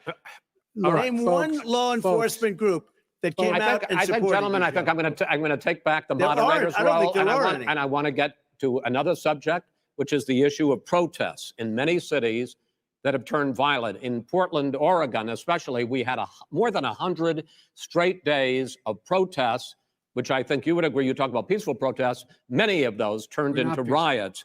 Mr. Vice President, you say that people who commit crimes should be held accountable. The question I have, though, is as the Democratic nominee, and earlier tonight you said that you are the Democratic Party right now, have you ever called the Democratic mayor of Portland or the Democratic governor of Oregon and said, hey, you got to stop this, bring in the National Guard, do whatever it takes, but you'd stop the days and months of violence in Portland? I don't hold public office now. I am a former vice president. I've made it clear. I've made it clear in my public statements that the violence should be prosecuted. It should be prosecuted, and anyone who commits it. But should you've be never called prosecuted. for the people, He's never the said leader. that. Excuse me, sir. You had never called for the leaders in Portland and in Oregon to call Because bring they- in the National Guard and knock Well, off 100 days of riots. They can, in fact, take care of it if he just stay out of the way. Look here. Oh, really? here- Oh, really? Here's the But thing. I sent in the wait, I U.S. asked him a Marshals to question. get the killer No, of the young man in the middle of the street. They shot him, and Right. for 3 This days, President and Trump, just- Portland President wouldn't do Trump, anything. I please had to send interrupt in us. the U.S. Marshals. President They Trump- took care of business. go ahead, And- sir. And by the way, his own former spokesperson said, riots and chaos and violence help his cause. That's what this is all I about. don't know who said that. I do. Who? I think Kellyanne Conway. I don't think she said that. She said that. I don't- And so here's the All right. But here's the point. Go The ahead. point is that that's what he is, keeps trying to rile everything up. He doesn't want to calm things down. Instead of going in and talking to people and saying, let's get everybody together, figure out how to deal with this. What's he do? He just pours gasoline in the fire constantly, And- every single solitary Okay, time. and to end this, button up this segment, I'm going to give you a minute to answer, sir. You have repeatedly Well, wait, I criticized. have to answer his No, statement. you have His statement. repeatedly. Wait, you have just one repeated. No, second. you've been talking He back made and a forth. statement. I'm asking you. I would love to you know, end it. sir. I would love to end it. and You we know, if would you want to very- switch seats, we would could very quickly. We could do that, but I'd I'm send no, in I- the National Guard. It would be over. There'd be no problem. Okay, But they good. don't want to accept the National Guard. You have repeatedly criticized the vice president for not specifically calling out Antifa and other left-wing That's right. extremist groups. But are you willing tonight to condemn white supremacists and militia groups Sure. and to say that they need to stand down and not add to the violence in a number of these cities, as we saw in Kenosha and as we've seen in Portland? Sure, Are you I'm willing prepared to to do that, specifically but Do it. Well, I go would ahead, say sir. I would say almost everything I see is from the left wing, not from the right So wing. what are you If what are you look, what are you saying? I'm willing to do anything. I want to see Well, peace. then do it, sir. Say it. Do it. Say it. You want to call them? What do you want to call them? Give me a name. Give me a White name. Go ahead. supremacists Who and would white you like me to supremacists. condemn? White Proud Boys. supremacists and right wing Proud militia. Boys, stand back and stand by. But I'll tell you what. Somebody's got to do something about Antifa and the left, because this is not a right-wing problem. His This own is a left wing. FBI director. This said is a the threat left-wing of problem. white Go ahead, sir. supremacists. Antifa's an idea, not an organization. Oh, you got to be not kidding. militia. That's what Oh, really? his It's an idea. FBI, Okay. FBI director Gentlemen, said. Well, then you know what? No, He's no, wrong. we're done, sir. We're moving on to the next. Everybody We're When moving. a bat hits you over the head, that's not an idea. Everybody in Antifa your is bad. administration tells you the truth has a bad idea. Can I tell you what? You have no ideas. Antifa is a dangerous All right, radical gentlemen, group. we're now moving on to the Trump And and you ought to be Biden careful with records. them. They'll overthrow you. When in a 2 president, seconds. I'm going to ask a question. When the president seeks a second term, it is generally a referendum on his record. But Vice President Biden, you like to quote one of your dad's sayings, which is, don't compare me to the almighty, compare me to the alternative. And in this case, sir, you are the alternative. Looking at both of your records, I'm going to ask each of you, why should voters elect you president over your opponent? In this segment, President Trump, you go first, 2 minutes. Because there has never been an administration or president who has done more than I've done in a period of 3.5 years. And that's despite the impeachment hoax.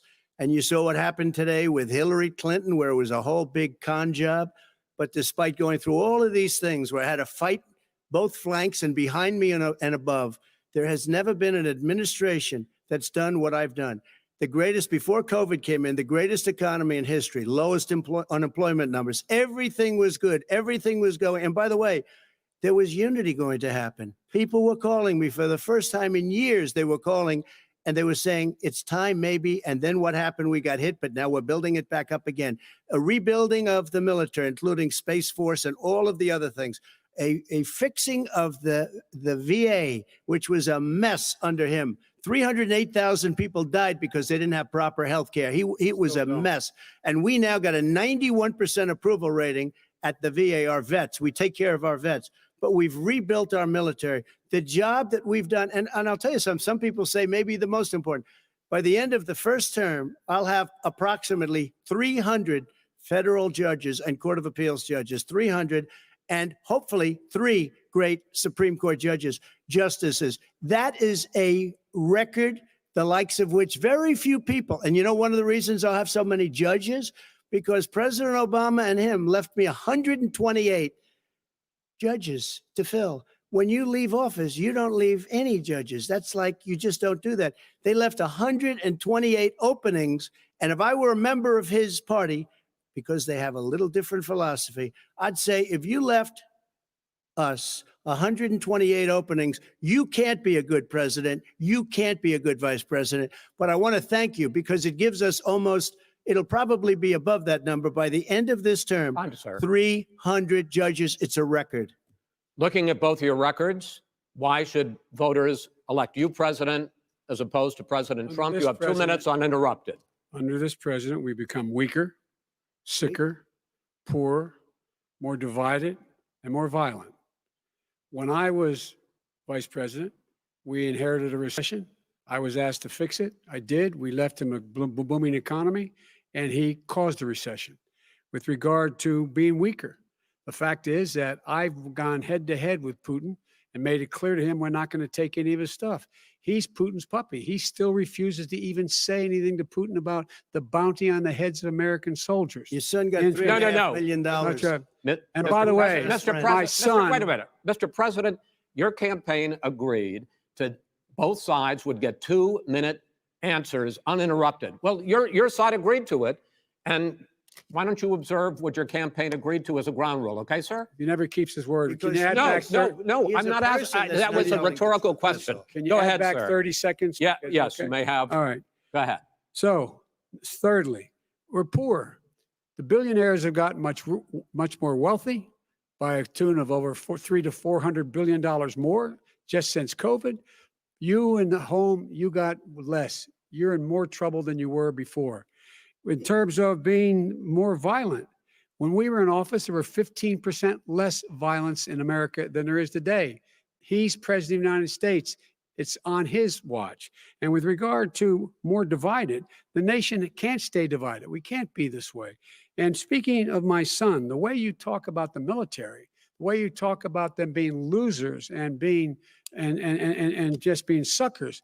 My son was in Iraq. He spent a year there. He got the Bronze Star. He got the Conspicuous Service Medal. He was not a loser. He was a patriot. And the people left behind there were heroes. Really? And I resent. Are you talking like about hell. Hunter? Are you talking about I'm Hunter? talking about my son, Bo Biden. You're talking about. I don't know, Bo. I know Hunter. Yeah, Hunter you know got Bo. thrown. Hunter got thrown out of the military. He was thrown out, dishonorably discharged. That's not true. He for wasn't dishonorably. cocaine use, and he didn't have a job until you became vice president. And once you None of became that vice is president, true. he made a fortune in Ukraine, in China, in Moscow, That is simply and various not other places. true. He My made a son, fortune, My son, and he didn't have a job. my son, like a lot of people we know at home, had a drug problem. He's overtaken it. He's fixed it. He's worked on it, and I'm proud of him. But why I'm was he proud of given my tens son. of millions All of right. But dollars? he wasn't given All right. tens of millions of He was dollars. given That tens is of totally, millions of that's dollars. been totally President Trump, discredited. you've already been Totally discredited.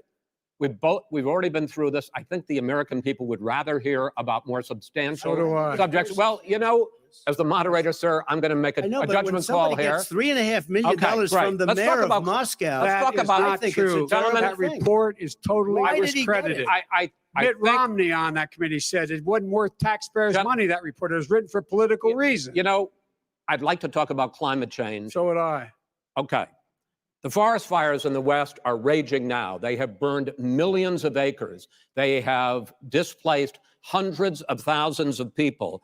When state officials there blame the fires on climate change, Mr. President, you said, I don't think the science knows. Over your 4 years, you have pulled the U.S. out of the Paris Climate Accord.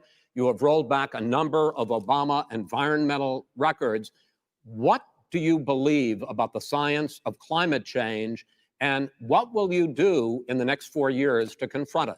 I want crystal clean water and air. I want beautiful, clean air. We have now the lowest carbon. If you look at our numbers right now, we are doing phenomenally. But I haven't destroyed our businesses. Our businesses aren't put out of commission. If you look at the Paris Accord, it was a disaster from our standpoint. And people are actually very happy about what's going on because our businesses are doing well. As far as the fires are concerned, you need forest management in addition to everything else. The forest floors are loaded up with trees, dead trees that are years old, and they're like tinder, and leaves and everything else. You drop a cigarette in there, the whole forest burns down. You've got to have forest management. What do you You've got to have believe? cuts. What do you believe about the science of climate change, sir? I believe that we have to do everything we can to have immaculate air, immaculate water, and do whatever else we can that's good. You know, we're planting 1 billion trees, the Billion Tree Project, and it's very Do you exciting believe for a lot of people. that human pollution, greenhouse gas emissions contributes to the global warming of I this think planet? a lot of things do, but I think to an extent, yes. But I also think we have to do better management of our forests. Every year, I get the call, California's burning. California's burning. If that was cleaned, if you had forest management, good forest management, you wouldn't be getting those calls. You know, in Europe, they live their forest cities. They're called forest cities. They maintain their forests. They manage their forests. I was with the head of a major country. It's a forest city. He said, sir, we have trees that are far more, they ignite much easier than California. There shouldn't be that problem. I spoke with the governor about it. I'm getting along very well with the governor. But I said, you know, at some point, you can't every year have hundreds of thousands of acres of land just burned to the ground. But, sir, That's burning down because of a lack of But management. sir, if you believe in the science of climate change, Why have you rolled back the Obama Clean Power Plan, which limited carbon emissions in power plants? Why have you relaxed? Because it was driving energy prices through the sky. Why have you relaxed fuel economy standards that are going to create more pollution from cars Well, and not trucks? really, because what's happening is the car is much less expensive and it's a much safer car. And you're talking about a tiny difference. And then what would happen, because of the cost of the car, you would have at least double and triple the number of cars purchased. We have the old slugs out there that are 10, 12 years old. If you did that, the car would be safer. It would be much cheaper by But in the case of $3,500. California, they've simply No, but you ignored would take your a lot of cars rollback. off the market because people would be able to afford a car. Now, and by the way, we're going to see how that turns out. But a lot of people agree with me, many people. The car has gotten so expensive because they have computers all over the place for an extra little bit of gasoline. And and I'm okay with electric cars too. I think I'm all for electric cars. I've given big incentives for electric cars. But what they've done in California is just crazy. Vice President Biden, I'd like you to respond to the president's climate change record, but I also want to ask you about a concern. You proposed $2 trillion in green jobs. You talk about new limits, not abolishing, but new limits on fracking, ending the use of fossil fuels to generate electricity by 2035, and zero net emission of greenhouse gases by 2050. The president says a lot of these things would tank the economy and cost millions of jobs. He's absolutely wrong, number one. Number two, if in fact, during our administration, the Recovery Act, I was in charge, able to bring down the cost of renewable energy to cheaper than or as cheap as coal and gas and oil. Nobody's going to build another coal-fired plant in America. No one's going to build another oil-fired plant in America. They're going to move to renewable energy, number one. Number two, we're going to make sure that we are able to take the federal fleet and turn it into a fleet that's run on their electric vehicles. Making sure that we can do that, we're going to put 500,000 charging stations and all of the highways that we're going to be building in the future. We're going to build an economy that, in fact, is going to provide for the ability us to take 4 million buildings and make sure that they, in fact, are weatherized in a way that, in fact, they'll emit significantly less gas and oil because the heat will not be going out. There's so many things that we can do now to create thousands and thousands of jobs. We can get to net zero in terms of energy production by 2035. Not only not costing people jobs, creating millions of good paying jobs, not $15 an hour, but prevailing wage, by having a new infrastructure that in fact is green. And the first thing I will do, I will rejoin the Paris Accord. I will join the Paris Accord because with us out of it, look what's happening. It's all falling apart. And talk about someone who has no relationship with foreign policy. Brazil, the rainforests of Brazil are being torn down, are being ripped down. More carbon is absorbed in that rainforest than every bit of carbon that's emitted in the United States.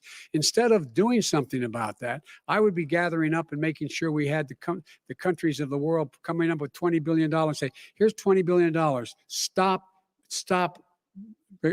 tearing down the forest. And if you don't, then you're going to have significant economic consequences. What about the argument that President Trump basically says that you have to balance environmental interests and economic interests, and he's drawn his line?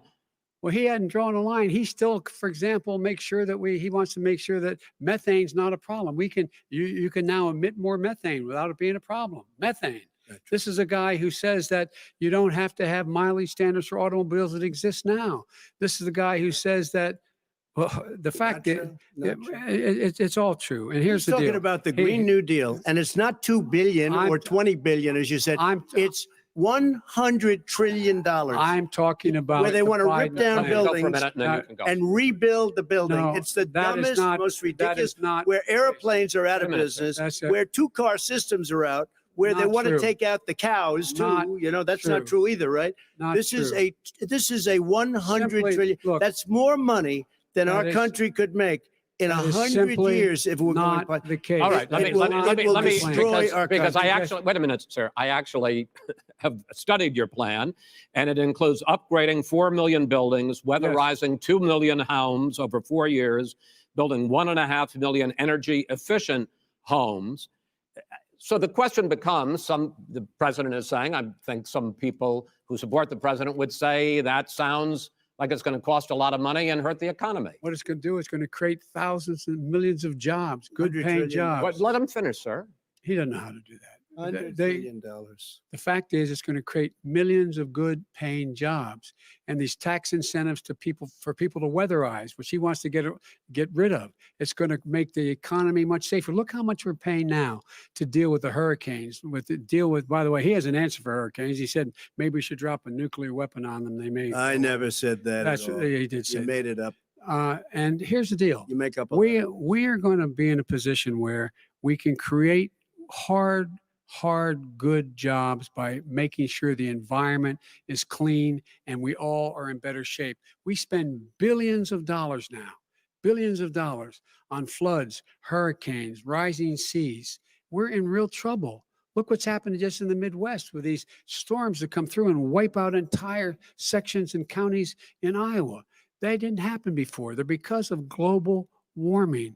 We make up 15% of the world's problem. We, in fact, but the rest of the world, we've got to get them to come along. That's why we have to get back into the Paris Accord. All right, gentlemen. Wait a minute, Chris. So why didn't he do it for 47 years? You were vice president. Why didn't you get the world? China sends up real dirt into the air. Russia does. India does. They all do. We're supposed to be good. And by the way, he made a couple of statements. The Green New Deal is $100 trillion. That is not not $20 my billion. plan. That's the Green New you want to Deal rebuild every is building. not my plan. You want to rebuild every. If he knew anything about, if he knew anything he made a about, statement about the military. He said I said something about the military. He and his friends made it up, and then they went with it. I never said it. Okay. That is What not he true. did Sir, is you're he done in said this segment. he called the military Mr. Vice President, stupid bastards. I and he did said not it on say tape. He That- said Mr. stupid Please, bastards. He not said sir, it. stop. I would never I say would that. play it. Stop. Play it. Go ahead. Mr. You're on Vice tape. President answered his final question. The final question is, I can't remember which of all his rantings. was the I'm final having a little question. trouble- I'm having a little trouble That's right. myself, but Yeah. and about the economy and about this question of what it's going to cost. The economy. I mean, the Green New Deal and the the- idea of what the- your the Green environmental New changes Deal- will do. The Green New Deal will pay for itself as we move forward. We're not going to build plants that, in fact, are great polluting plants. So do you We're going to support build. the Green New Deal? Pardon me? You support? No, I don't support the Green Oh, New you Deal. don't? Oh, well, that's a You big let- statement. I That support means you the just Biden. lost the radical left. I That's sup- gone. I support you the don't. Biden plan that I put forward. Okay. The Biden plan, which is different than what he calls the radical Green New Deal. All right, gentlemen, final segment, election integrity. As we meet tonight, millions of Americans are receiving mail-in ballots or going to vote early.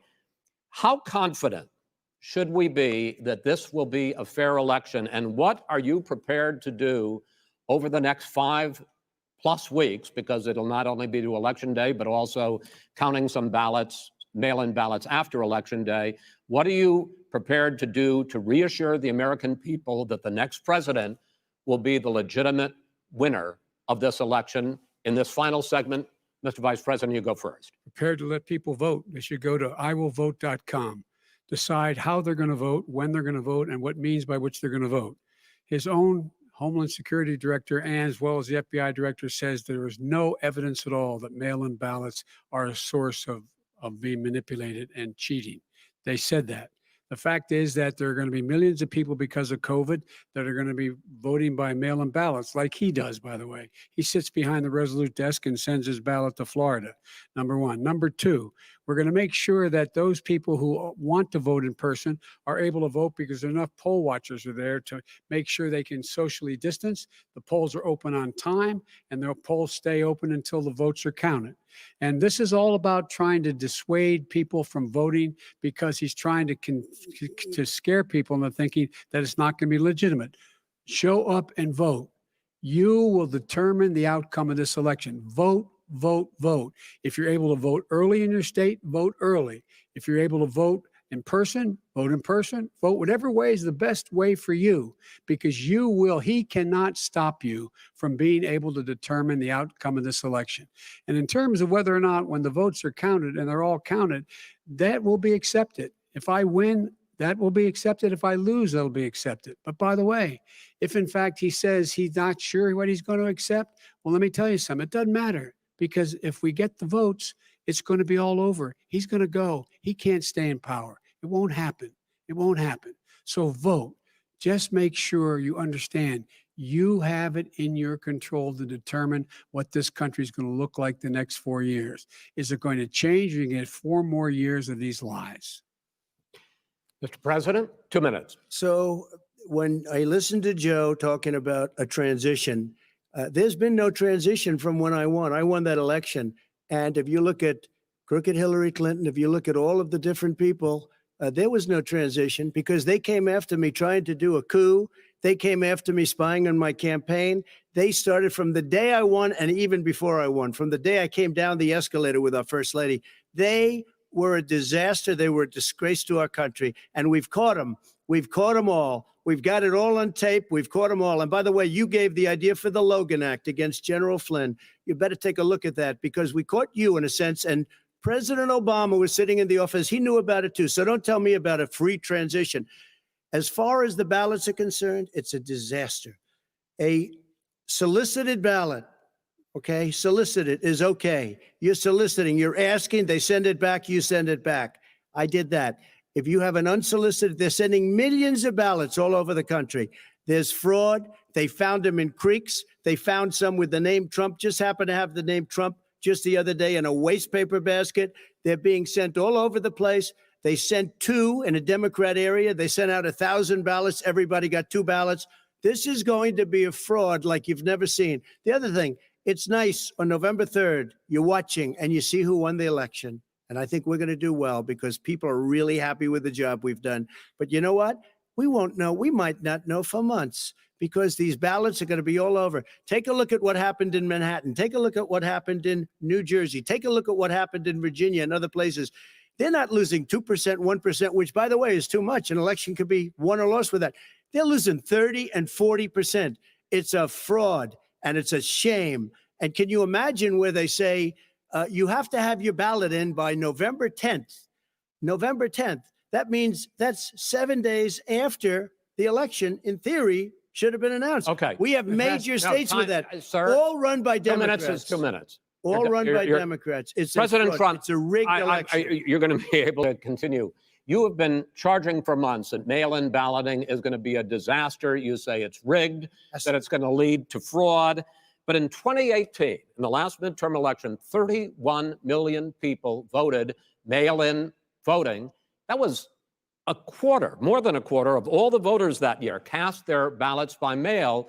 Now that millions of mail-in ballots have gone out, what are you going to do about it?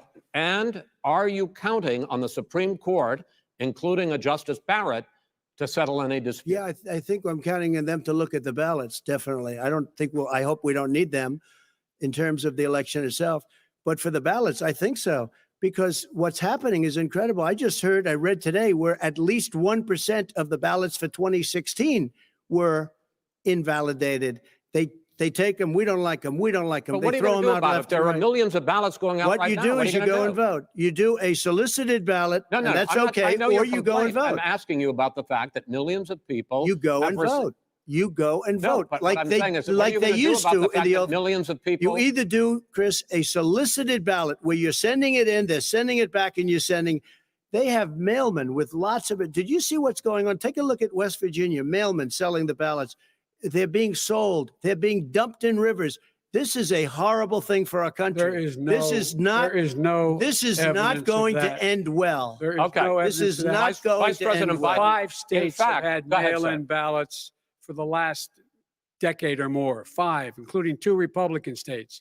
And you don't have to solicit the ballot. It's sent to you. It's sent to your home. What they're saying is that it has to be a postmark by election day. If it doesn't get in till the 7th, 8th, 9th, it still should be counted. He's just afraid of counting the votes because You're wrong. You're wrong. I want to continue with you on this, Vice President Biden. Chris, he's so wrong when he makes a statement like that. Excuse me, Vice President Biden, the biggest problem, in fact, over the years with mail-in voting has not been fraud historically.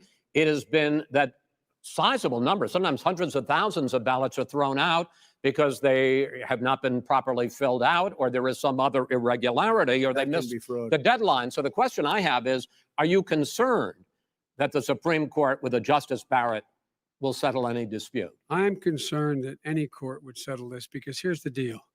When you get a ballot and you fill it out, you're supposed to have an affidavit. If you didn't know, you have someone say that this is me. You should be able to, if in fact you can verify that's you before the ballot is thrown out, that's sufficient to be able to count the ballot because someone made a mistake and not dotting the correct I. Who they voted for, testify, say who they voted for, say it's you. That is totally legitimate.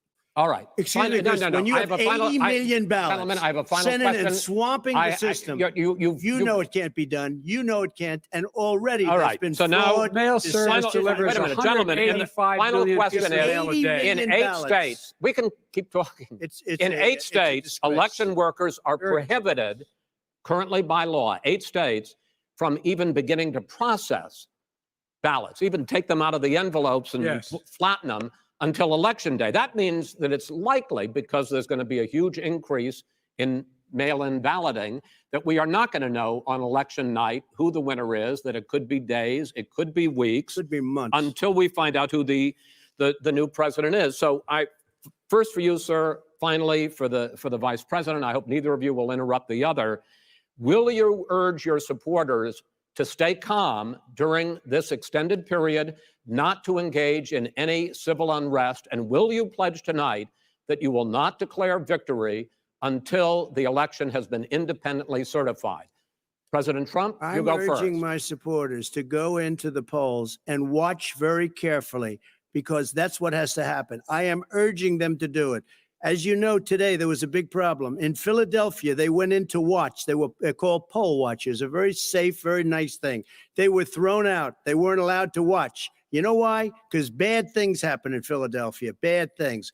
And I am urging my people. I hope it's going to be a fair election. If it's a fair election, I am 100% on board. But if I see tens of thousands of ballots being manipulated, I can't go along with that. And I'll tell you what, does that from mean, a common sense, does that mean you're going to tell your people to take to the street? It means you have a fraudulent election. You're sending out 80 million ballots. They're not equipped to. These people aren't equipped to handle it. Number one. Number two, they cheat. They cheat. Hey, they found ballots in a waste paper basket 3 days ago, and they all had the name military ballots. They were military. They all had the name Trump on them. Vice President you think Biden, that's good? Vice President Biden, final question for you. Will you urge your supporters to stay calm while the vote is counted, and will you pledge not to declare victory until the election is independently certified? Yes, and here's the deal. We count the ballots, as you pointed out. Some of these ballots in some states can't even be opened until Election Day. And if there's thousands of ballots, it's going to take time to do it. And by the way, our military, they've been voting by ballots since the end of the Civil War, in effect.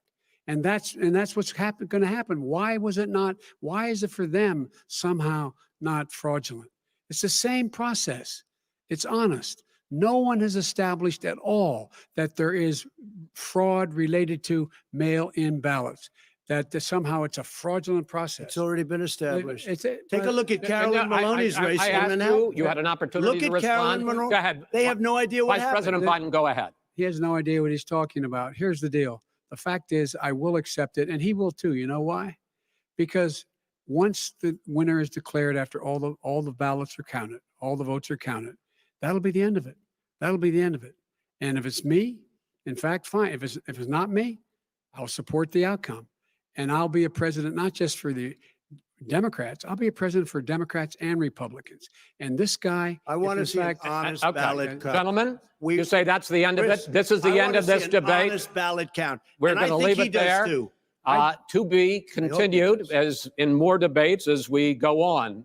President Trump, Vice President Biden, it's been an interesting hour and a half. I want to thank you both for participating in the first of 3 debates that you have agreed to engage in. We want to thank Case Western Reserve University and the Cleveland Clinic for hosting this event. The next debate, sponsored by the Commission on Presidential Debates, will be 1 week from tomorrow, October 7th, at the University of Utah. In Salt Lake City, the two vice presidential nominees, Vice President Mike Pence and Senator Kamala Harris, will debate at 9 p.m. Eastern that night. We hope you watch.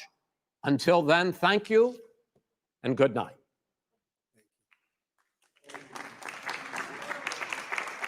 Thank you.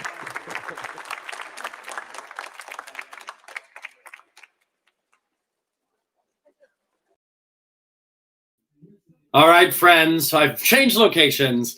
That is that. The first presidential debate's given us a lot to think about, a lot to be fired up about. Thanks for hanging out with us. Remember, text Broadway to 55444 to make a donation to the Biden Victory Fund. And as long as we have each other and hope and keep working our little buns off over the course of the next several weeks, we can make a huge impact for our democracy. I'm Ben Cameron. Thanks for watching. Thank you to Broadway for Biden, Broadway Unlocked. And we'll see you soon at the next debate.